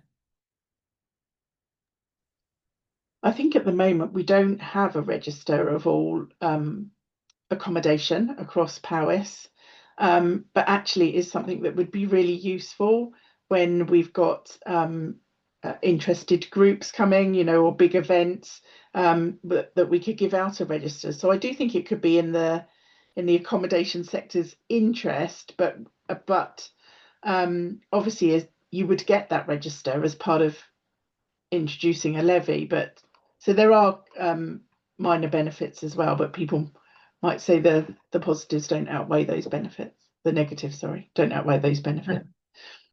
Okay, thank you very much, Diane. Should we go to recommendations now? Is that the group's feeling? Gemma, what do you think? If you're happy to, Councillor Corinna, that sounds like a good idea. So if committee could be just very clear on what they would like to put forward as recommendations and vote on it, that would be really helpful. Thank you. It seems to me that most people said that they were interested in engagement in option 2 and proceeding slowly. There were some reservations on top of that expressed, but should we vote on option 2 or following that? Gemma, what do you think? Is that sensible? You can absolutely do that. Councillor Corinna, if you'd like to put forward both of the options in the paper and have a discussion around whether you'd like to put them forward as recommendations. So option 1 being that a visitor levy isn't implemented at this stage, and option 2 being to agree to a period of engagement. And then if there are further recommendations you'd like to make around the engagement, you can do that also. Okay. It's my feeling that overall the members of the group here, with the exception of Councillor Pete Lewington, were interested in option 2. Should we go? Does everybody agree that that's the majority decision? A show of hands is sufficient, Councillor. Yeah, a show of hands.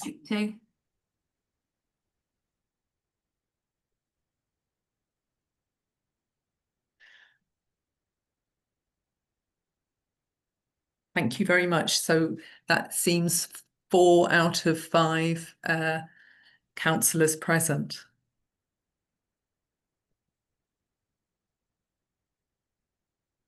Thank you. I think that concludes this item. Chair. Oh, sorry. Yeah, sorry. I beg your Chair. pardon, Chair. Sorry, beg your pardon, Pete. Sorry. No, that's all right. No problem at all. Yeah. No. So I would be for option 1, but obviously Yes. the majority is for option 2 there. I think in terms of other feedback, could we ask for some more detailed financial assessment around the impacts? A bit more of clarity around whether it would be ring-fenced for tourism infrastructure, and then things around how much would it cost to collect and report it, etc. Thank you. Thank you very much, Councillor Pete. So could we also put forward a recommendation that the costs of the engagement in how do we ensure whether this funding is going to be ring-fenced?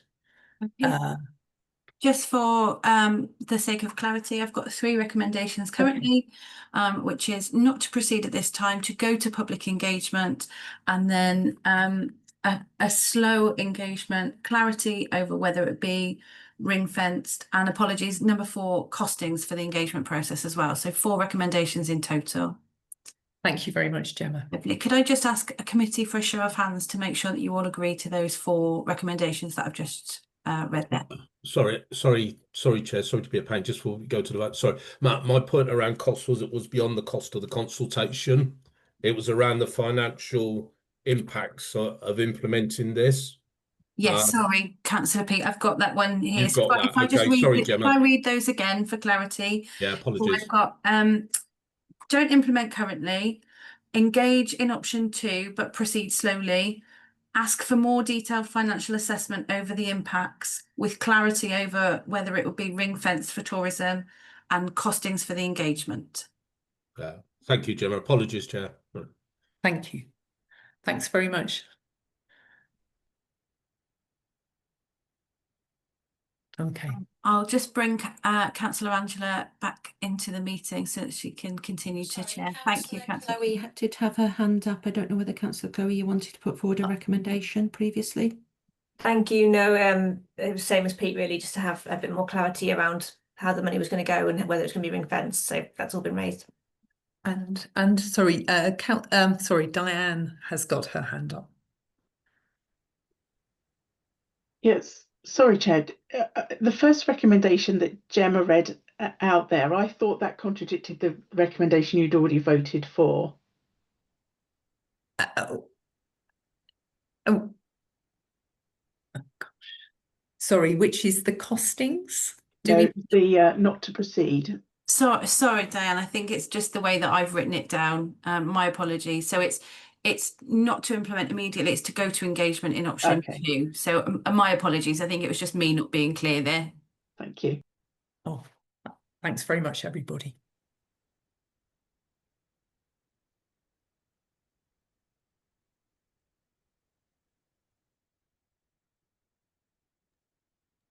I think Councillor Angela, hopefully you're back in the meeting now.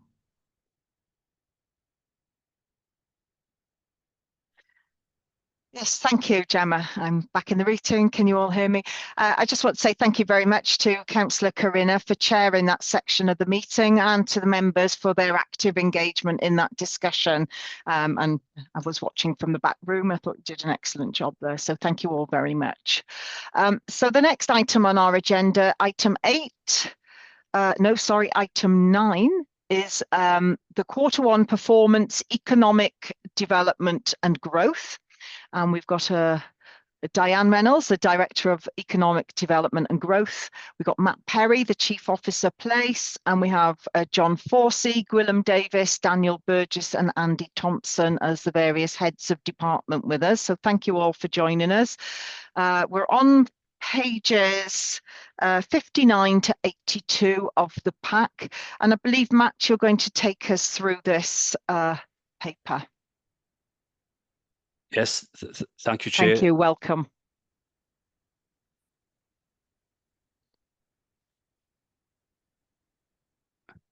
Okay, is that sharing? Yes, it is. Thank you. Okay, thanks.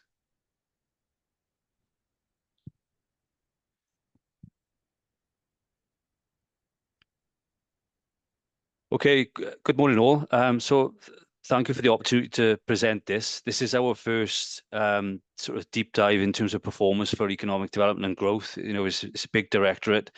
This is Q1 performance. It's not a finished article, so whilst it is for information, I would appreciate any feedback in terms of how we can present this going forward. The intention is to keep it simple, clear, to the point, and obviously as we progress through the year, we'll keep the quarterly performance there so that you can sort of look back then to see are we doing within the services. The intention is, Chair, if it's okay, I'll present each very high level, each of the services, and then take any questions, and the heads of service review and senior managers from housing to take any questions as we go through. Yep. In terms of economic development and growth, we've got 4 large areas within that directorate. We've got highways, transport, recycling, economic development, housing, planning, and regulatory services. So the first information we look at is HTR, which is Q1 performance. I won't go through all of them, Chair, but just you'll see on the slides, I've highlighted just some key parts. They may, in terms of the where I've shaded out the green and the purple, they may be different, slightly different to your pack. I have realised that some where we've said they're on track are actually off track, but the data has remained the same. It's just the colour coded. So apologies about that, but it is something that we want to obviously improve going forward. But just bringing. Yeah, can I just cut in there, Matt? So can you just explain? I think it'd be useful if you just re-explain to us where this data's come from and how you've built it. In terms of, I understand that this hasn't taken a lot of man hours. This is updating data, and how you use this data. Yeah, so as part of our corporate strategic and quality plan, we've got our 3 core objectives, plus we've got our service our service measures. This is uploaded every month, and basically we use this within the department then to identify where we're on track, where we're off track, what mitigations we need to put in to try and improve it. So it's really given us that thorough oversight in terms of our performance across the directorate. So there's a few new measures that we've introduced, but they are key in terms of identifying where we need to address any resource issues then.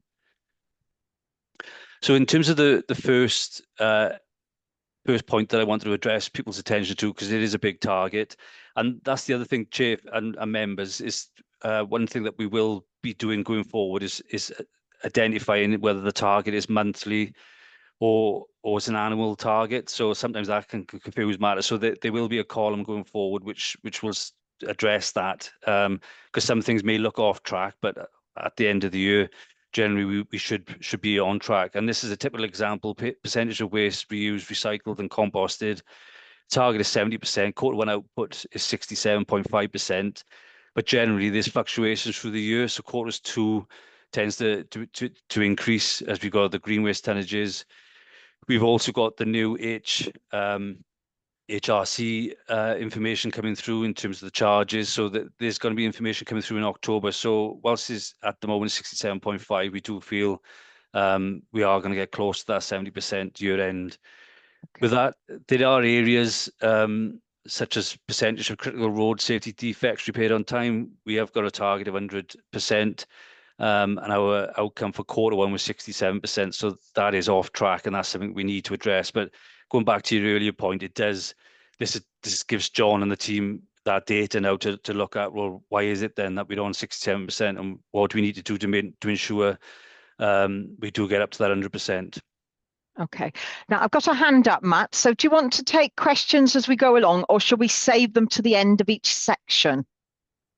Could we save them to the end, and I'm happy to go back, and then if the heads of service can come in on those points, is that okay? Okay.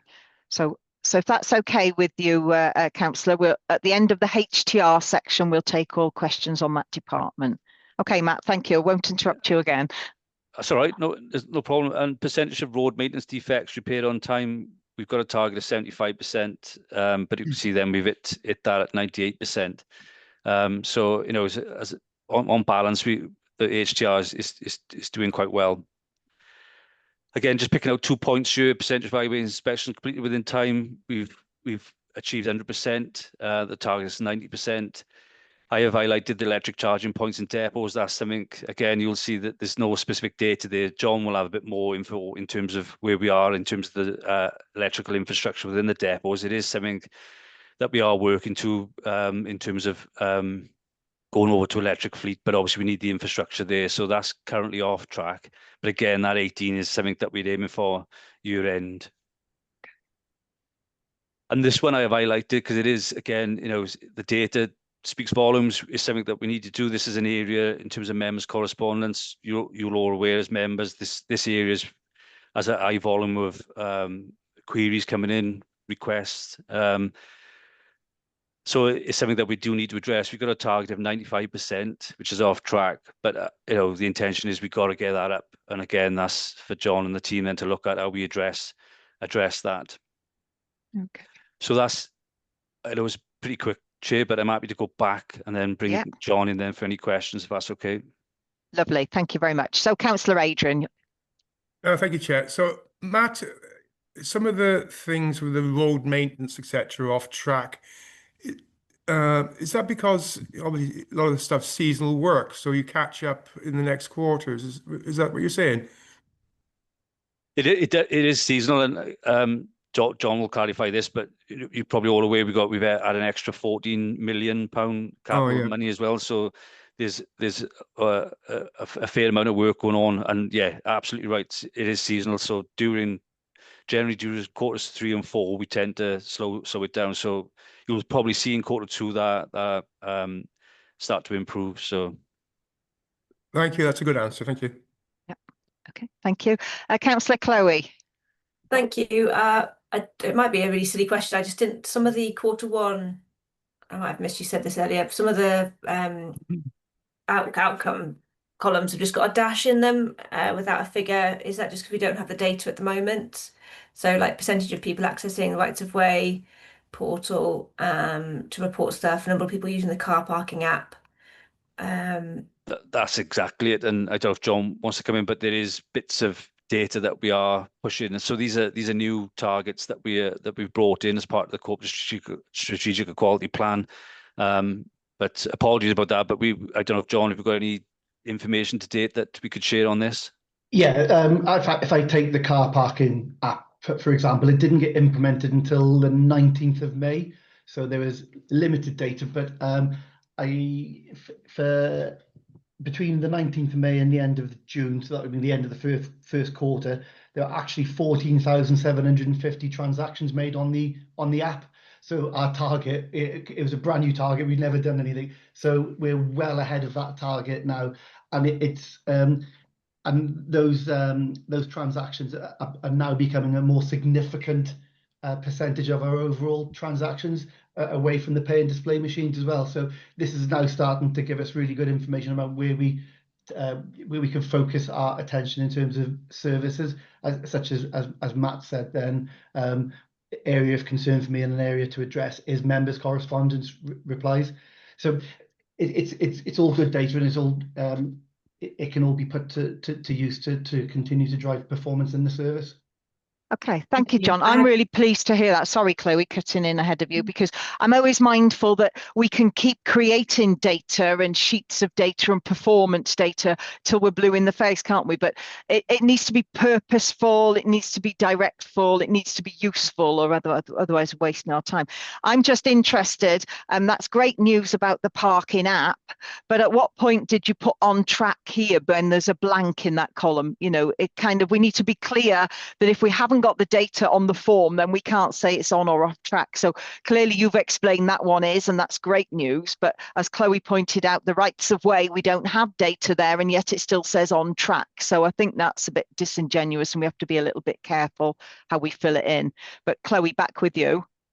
Thank you. Just another quick one on the members' correspondence. I was just interested to know whether or not that relates only to things that go through the official channels through mail, or if it's every single email is having to be logged and tracked as when it's replied to, because I can imagine that's probably quite a lot of work in itself.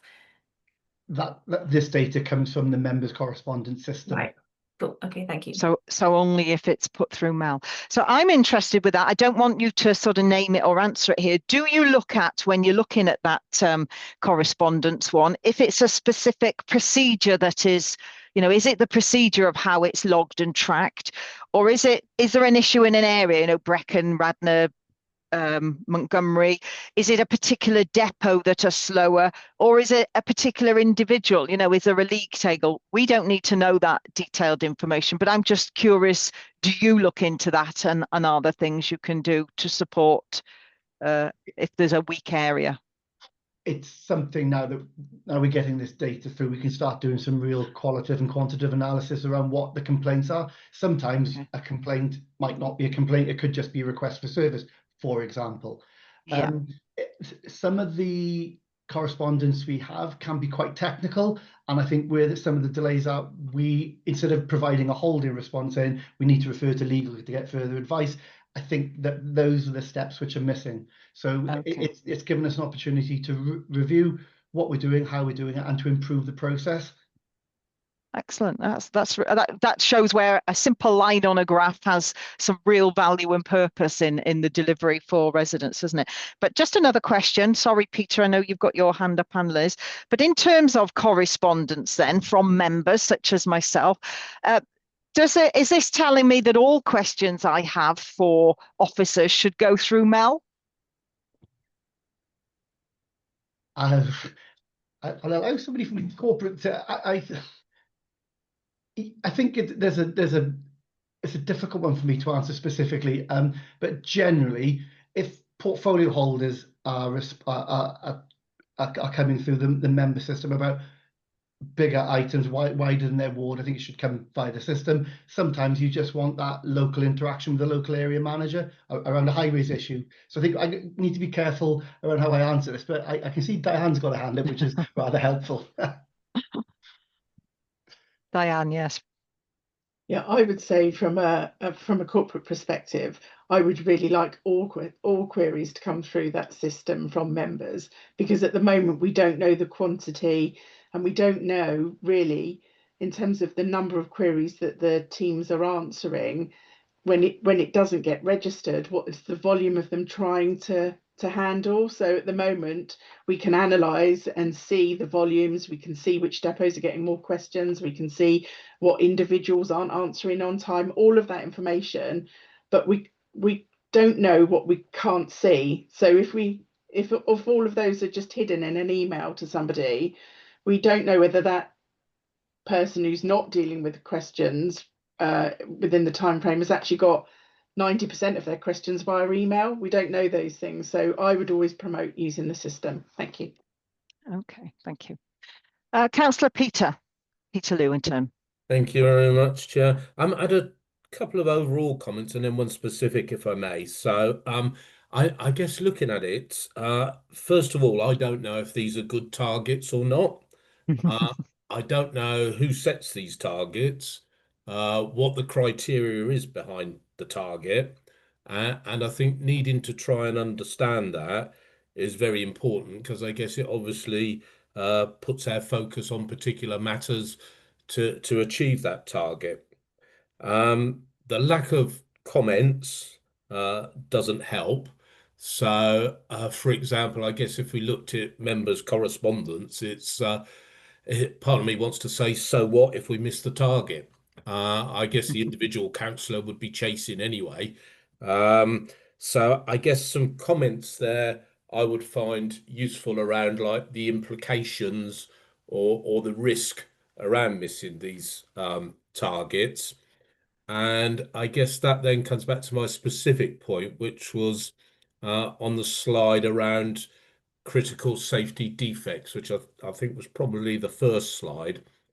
And thank you. Yes, so it appears there, or it gives the message that we're concentrating on road maintenance defects because, well done, we're 23% above target, but we're not doing so well on critical. And I would have thought our focus should be on critical road safety. So I think Matt tried to allude to it a little bit, and apologies, Matt, if I missed it, but a bit of commentary around that would be useful for me as well. Thank you, Chair. Thank you, Councillor Peat. So Matt, I don't know, do you want to come back on that? Or John? Yeah. Oh, John's got his hand up. Oh, yeah, go on, sorry. And this is a really good example for Councillor Peat. Just looking at the data there now, it didn't feel right. But I've gone back into the service area, and there were there's different hierarchies of defects which get reported. For the period April to June, there are only 3 defects reported. One of those was inputted incorrectly. So, and that's what created the data issue. So I will be able I can update the data later, and so it'll be updated in Q2, and then that will show 100% for that quarter. So that's the, it's given us the opportunity to review and look. Now I can see it to say actually what's going on in that part of the area, and it was a simple data input error which created that anomaly in the data. Okay. So I wonder, would it be useful then to have another column there? So like you say there, the critical safety defects, there were 3, to have that little figure there, or, the percentage of complaints, there were 10 or 10,000, what's the scale? Would that be more useful? But I guess you have that detail. It's down to us to ask you that question, isn't it? If it's okay, Chair, I don't know how to put my hand up because I'm presenting, but sorry to jump in. But no, you please do. But picking up on Councillor Pete's point, so you are absolutely right. So it's the so what. So we will, as we develop this, we will be benchmarking where we can. For example, the waste recycling one is a good one, because that's one that's across Wales. And just for information, we are in the top quartile for that element. So, and you are absolutely right. This the comments, when you have this delivered now in Q2, whether it's on track or off track, there will be some narrative in those comments. So apologies that it was lacking that. But today really was just to see how we can improve it. But you're definitely right. We'll obviously keep Q1 information in there as well. So when we come to Q2, you can see how we're progressing. But yeah, certainly take that on board. We can develop that. Okay, and I can see, when we've got a timeline of information, we'll be able, it'll give a clearer picture. Yeah. Are you happy with that, Councillor Peat? Yeah, just 2 things if I may, Chair. Yeah, no, thank you for that, Matt. Yeah, and I guess, as you develop with the comments, because looking at that waste recycling, as I understand it, we get a largest fine for each percentage we're below the target. So again, that would help us to focus our resources in the right area. The other bit I was just trying to seek an answer on as well, Chair, was around who set these targets and the criteria for doing that. And I didn't quite hear an answer to that. Yeah. So I suppose what we need to know, Pete, is are they ambitious enough? Are they realistic, and are they achievable, isn't it?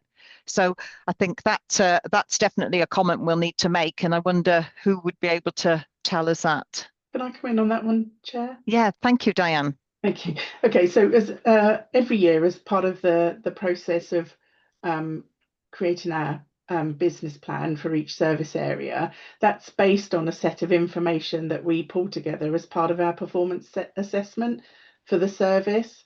So that will be benchmarking from other areas, that will be looking back at the trajectory of performance, and that panel assessment has then gone through with the portfolio holder and the finance portfolio holder to actually understand where are we benchmarking, are we being challenging enough, are we not delivering where we need to be, do we need to push the target higher, do we need to reduce the target, so all of that is done through that end of year performance assessment process. So that then sets all of your performance measures in your business plan for the next year.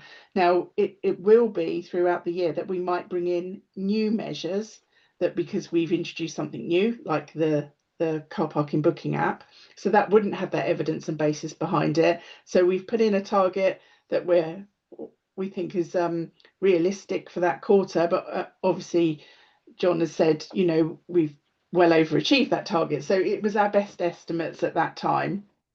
So I think on those we will be able to set a better target then next year based on the information we have from this year. And I also think that Councillor Pete asked about, we don't know what we don't know about the measure, how it's collated, how how it works and everything. So each performance measure, we're building a repository of kind of like the technical guidance that sits under every performance measure.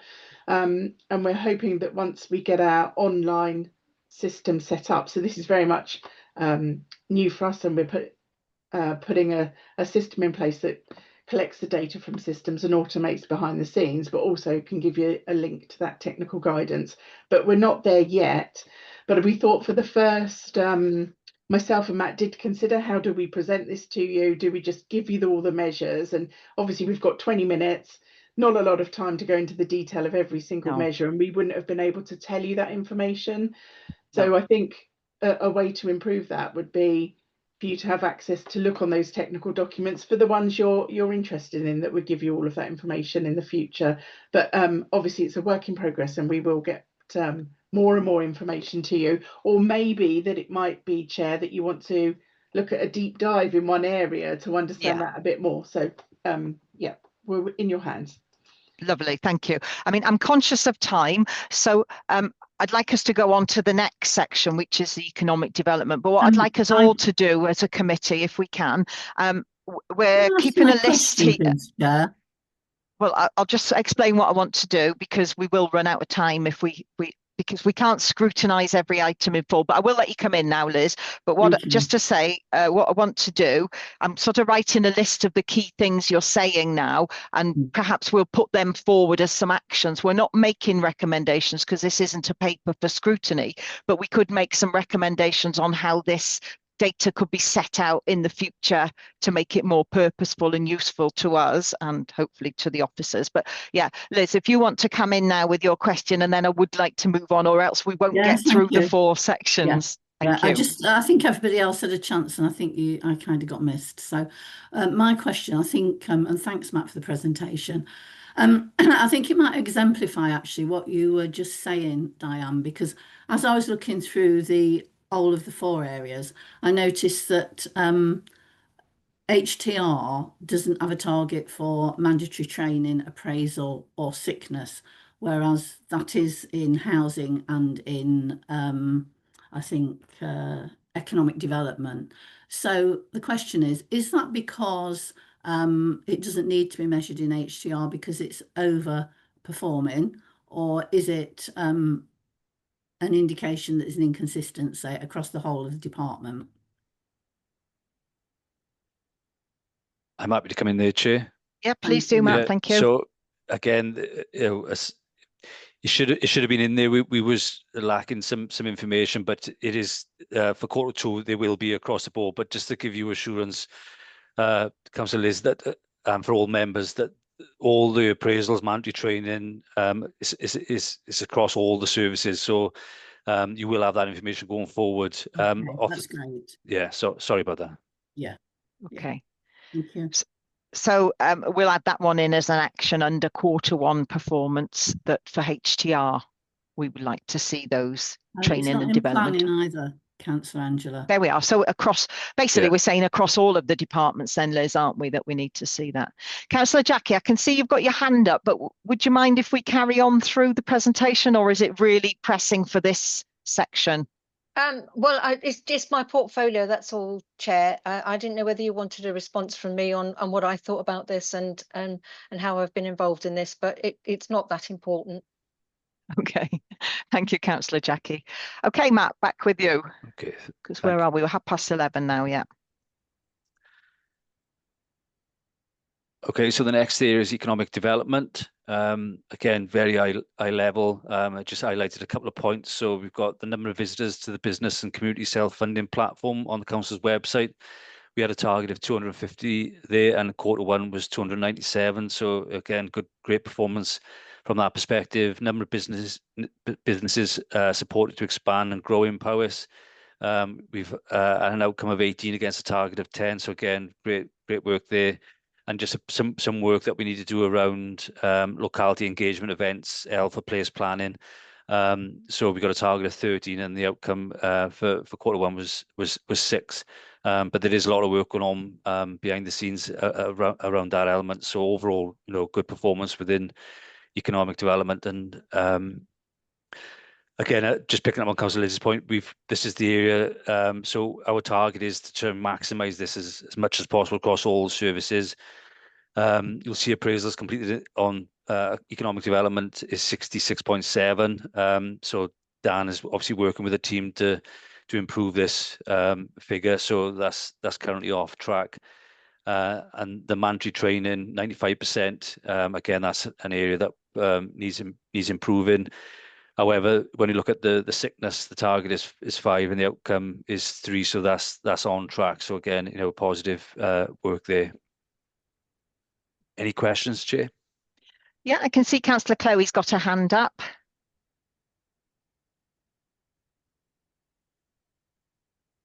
I'm sorry, that was my Councillor cat. Chloe. She pressed the button on there. Oh, right. Okay. Does the cat have a question? No. Okay. Councillor Adrian then.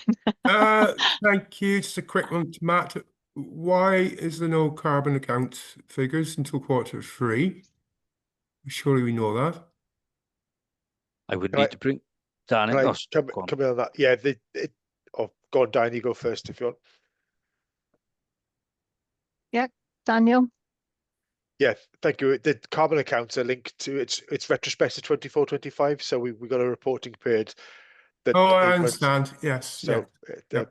it runs that, so they'll be in there for Q3. Thank you. And I suppose the other comment to make is about the locality engagement events.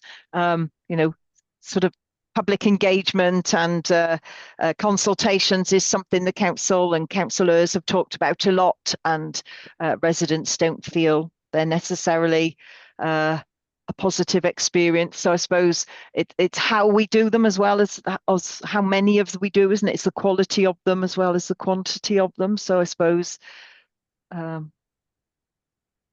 there's some discussion to be had around that, I guess.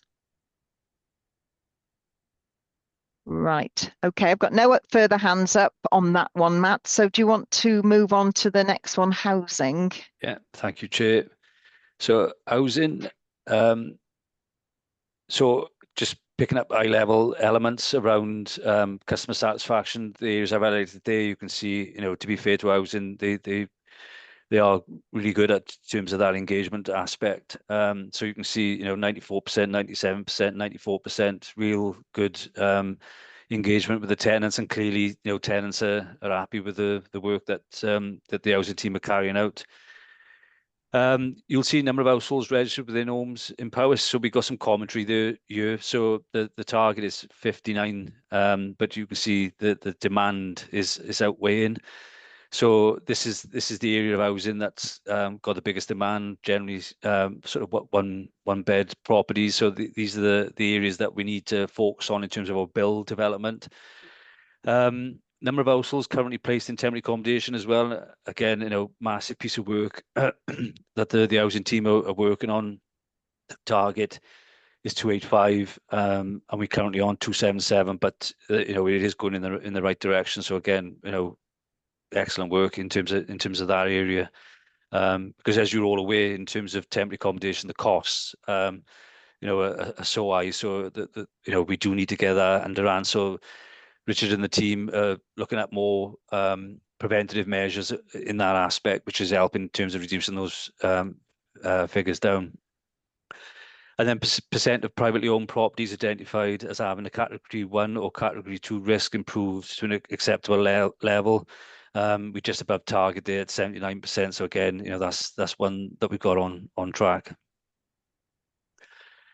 So we've got appraisals and mandatory training here. You can see, although we are off track, they are very close to the 100%. And you'll see, it's getting into perspective that we had 3 members of staff that did not complete their annual appraisals on the timescale. So that just dropped that percentage below the 100%. But overall, good performance.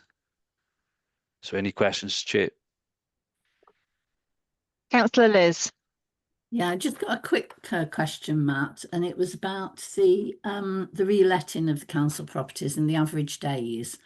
It just seemed quite high, but I'm guessing because it's an average, is it likely that, there might be one particular property that can't be let for a very long time for a certain reason? Maybe it's being rebuilt or something. Whereas, is it possible that most are getting done in a shorter time? It just seemed to me quite a long time to have a property unoccupied and to be waiting to relet it. That's another area that the team are improving on in terms of voids, so bringing that that time down. But I can bring Richard or Mark in it on that point, so they'll have this specifics. Yeah, good morning. Yeah, good morning, everybody. Thanks, Matt. Thanks, Councillor Liz.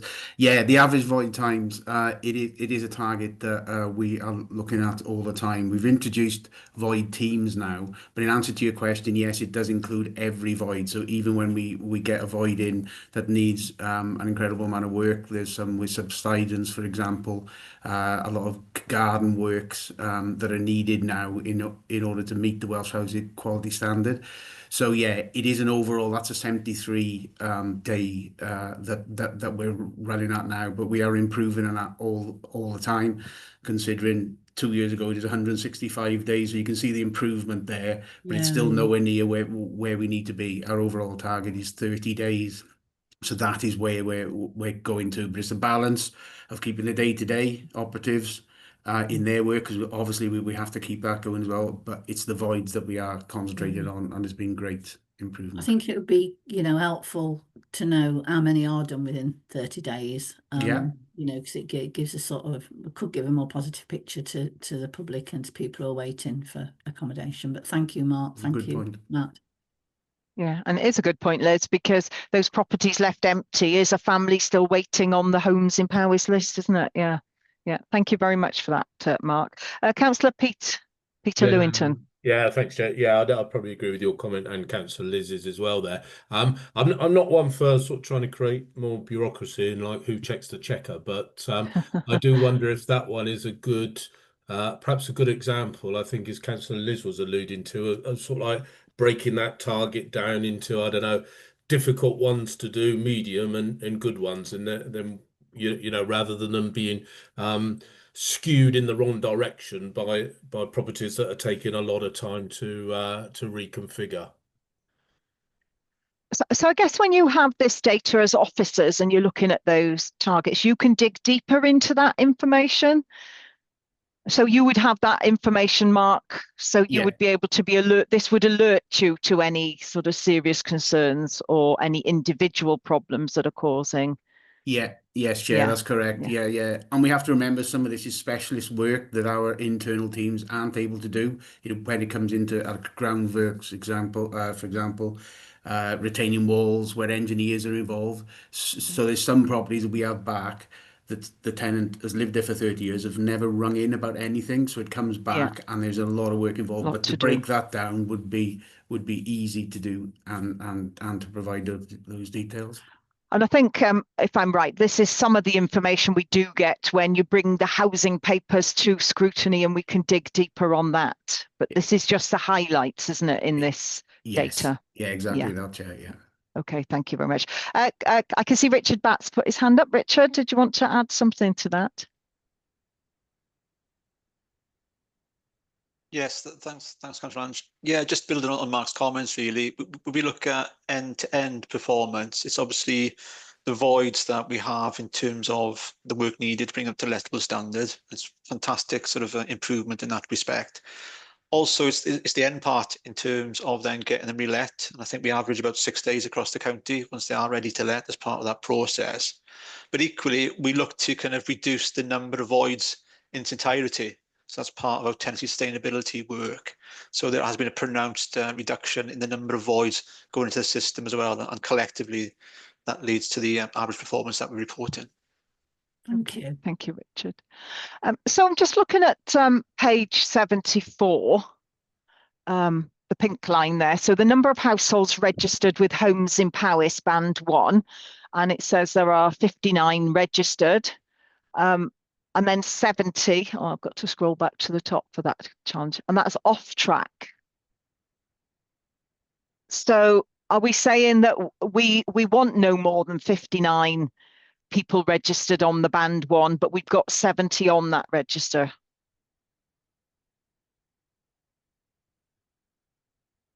Richard. Yeah, thanks, Councillor Manager. It's a difficult sort of balance to get. What we've looked to do really is apply a percentage split across the common housing register based on historical levels. We don't have quotas. We don't say, if we get to 60 band 1, no more into band 1. But what we are trying to do is to reflect the relative priority needs within our 5 priority bands in the common housing register. But as recorded in the narrative, really, it is supply and demand. We don't have enough right type accommodation of the right size. Matt's alluded to earlier, 1 bedroom is by far our greatest housing need. So we've been reporting it. So we've got an idea of overall demand, but then relative priorities within those 5 priority bands. Yeah.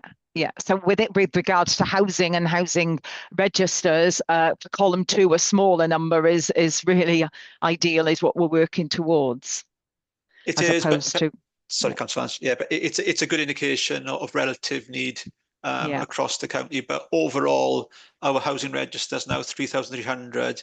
If I was reporting this 2 years ago, it would be 4,700. So we have really challenged those that require housing on the property. But the 3,300 that we now have is a good approximation of housing need across Powys, yes.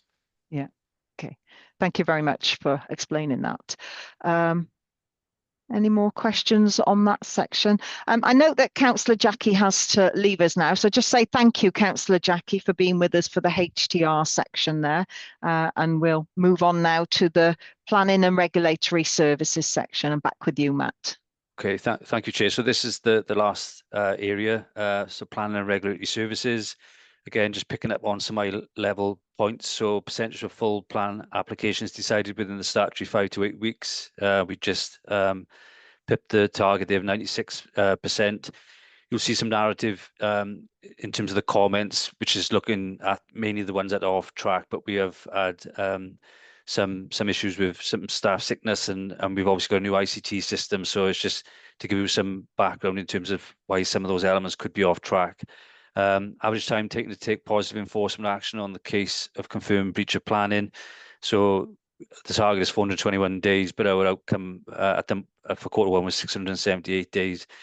And again, just looking to my earlier point around, and this is something that we will improve on in terms of quarter 2, in terms of the targets. Lots of Gwilym's targets are annual. So this particular element in terms of food hygiene, the target, we've got 100%, but I suppose if he was looking at it per quarter, this would be on track, because we are saying sort of 25%, but Gwilym will have a bit more detail in terms of that. But again, notwithstanding, we do need to improve on these elements. And again, like Gwilym will have that extra detail to go through it.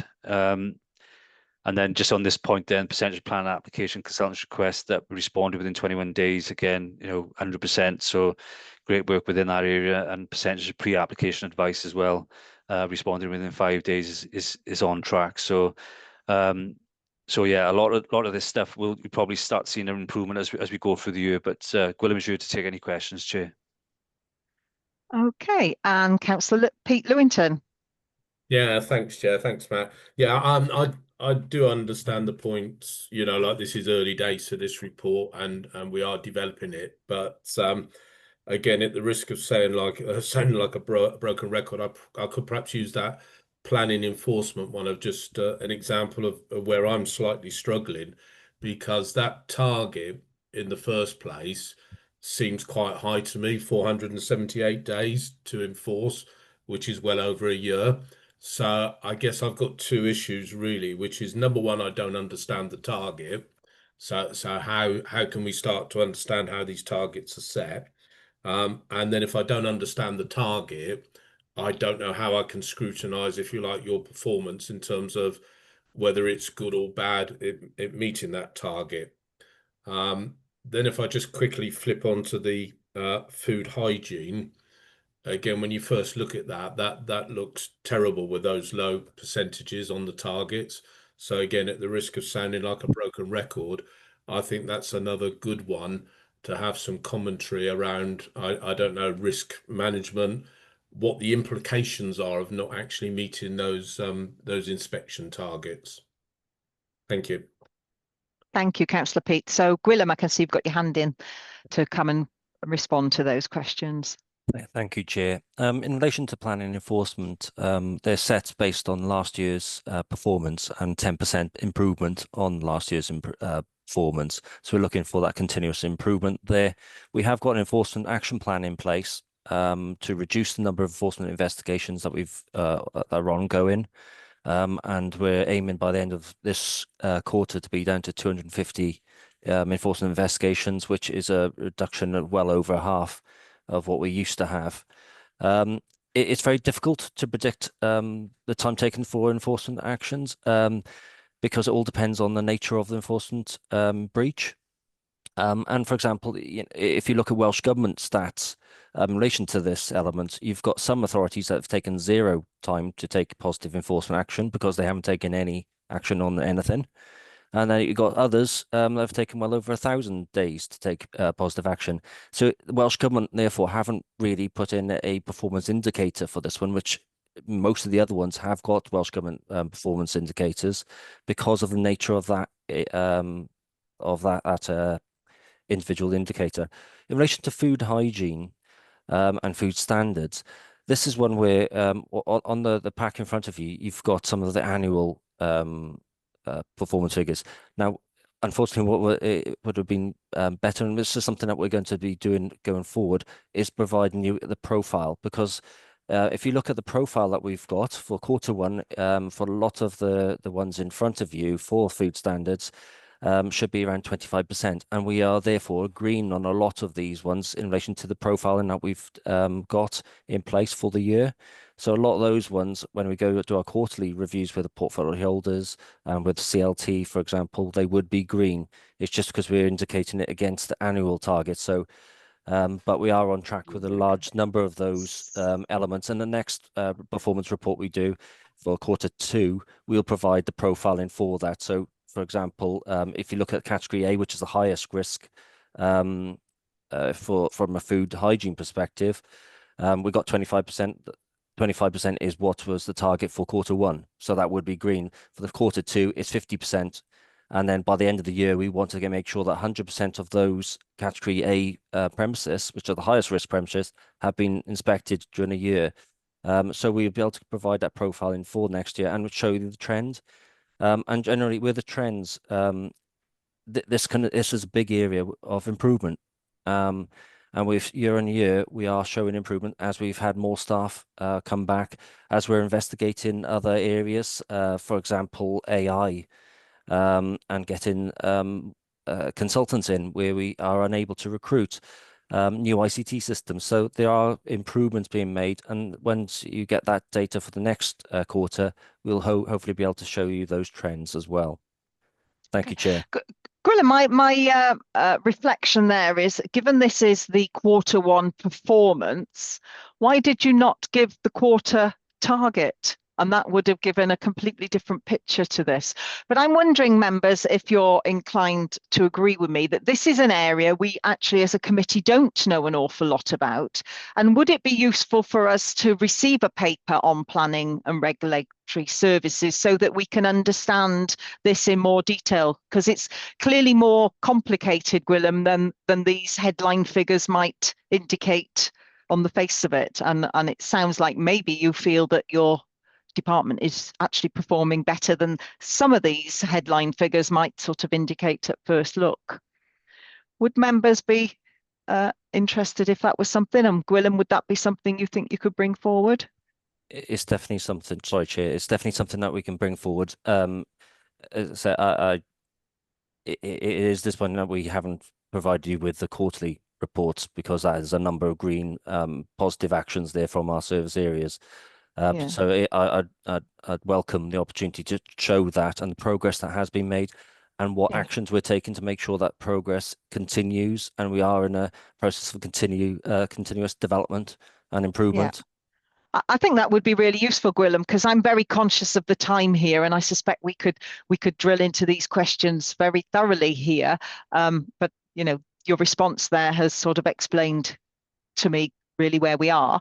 I can see Councillor Pete's still got his hand up, but then I'm just going to list, after you've had your question, Pete, I'll list all the sort of questions or actions where Gemma and I are sort of collating as we've gone through this morning's session, and then see if members are minded that that's what we'll put forward at the end of this report. So Councillor Pete, over to you.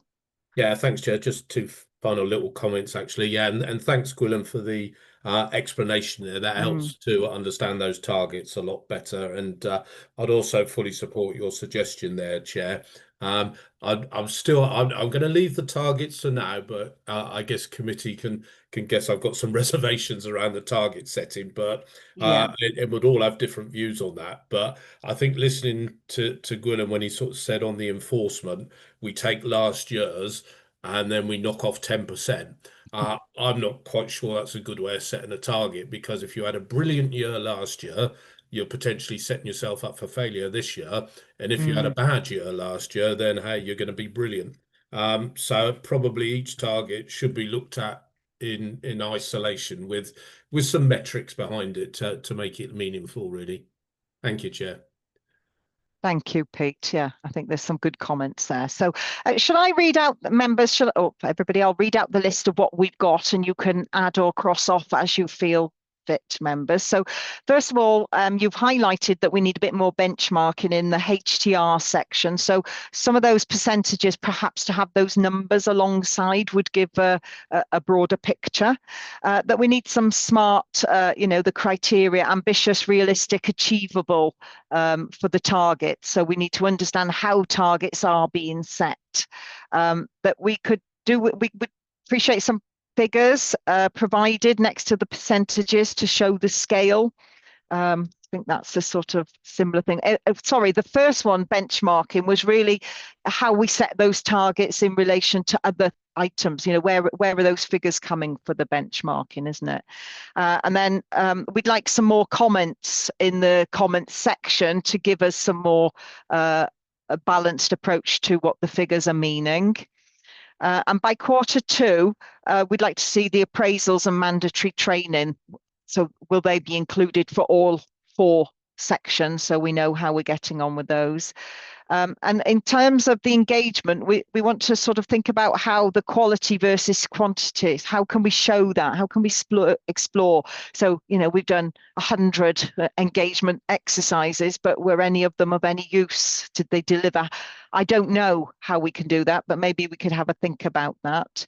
And though on the housing, those unoccupied numbers, those voids, if we could have a bit of narrative on that. I mean, Mark sort of did give us a bit of an explanation there. So, but if we could have some more narrative, that would help.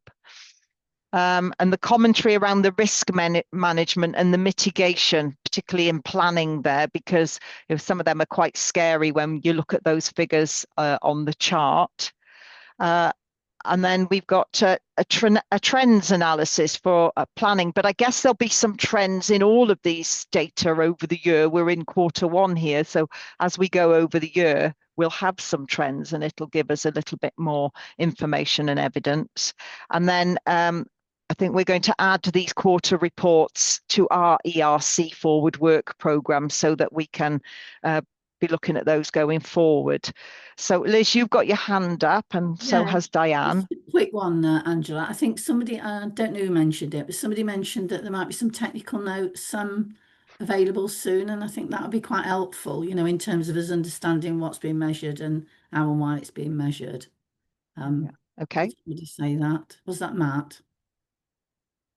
So perhaps we could add that to our list, that perhaps somehow we get some site or some reference to those so that we can, you know, make a better judgment on the usefulness of this. Although, to be honest, I get the real sense that for the officers, for the managers, this is a really useful piece of data that helps them drill down deeper into their departments. Diane, you've got your hand up. Thank you ever so much, Chair. I'm just reflecting really on some of the questions and some of the elements where you kind of need a better understanding underneath, and I was just kind of thinking about the role of scrutiny and then member development, and whether we need to shift some of these items into like a member development session, and then some of them under scrutiny, because obviously we've got such a small amount of time here, haven't we? That's what I'm very conscious of, that we can't go through every single measure to give you an understanding within the time frames. And I know what our forward work programmes like, Chair, so yes, indeed. yeah, so I think that would be a really good idea, actually, because a lot of these, you know, are relevant to all councillors across Powys, aren't they? So I think maybe there's a discussion to be had there. But I think with Gwilym's agreement, we'll have a paper come forward on the planning and regulatory service, because I think that would be very useful for ERC. Any member got any other comment? Anything that you'd like to add? No, Diane, your hand popped up there for a minute. Sorry, I was going to say to Gwilym, it's a lot to cover in a paper. It's a lot of work to put in that paper. And if we're, again, just going back to the member development, if we're doing that for yourselves, should we broaden that out for all members and do that as a member development session? Yeah. Thoughts, members? Sounds sensible. Yeah. And good morning. Yes, still morning, just about. Good morning, Emma. Thank you. I know you were sitting in on this meeting. Do you have some thoughts there of how best to take this forward? Yeah, good morning. I think absolutely the offer that's been provided in terms of member development around the wider understanding of plan and regulatory services, I think, because you can get into some depth there and then keep scrutiny to scrutinise the service once you've got that understanding. So then you might want a specific report from within the plan and regulatory services on environmental health, on trading standards, but we need to think about what is it that we want to specifically scrutinise in this forum. But I think the member development element is really important to pick up on the points that you were raising in this committee earlier. Yeah, lovely. How do members of the committee feel about that? Would you support that? Yeah. Yes.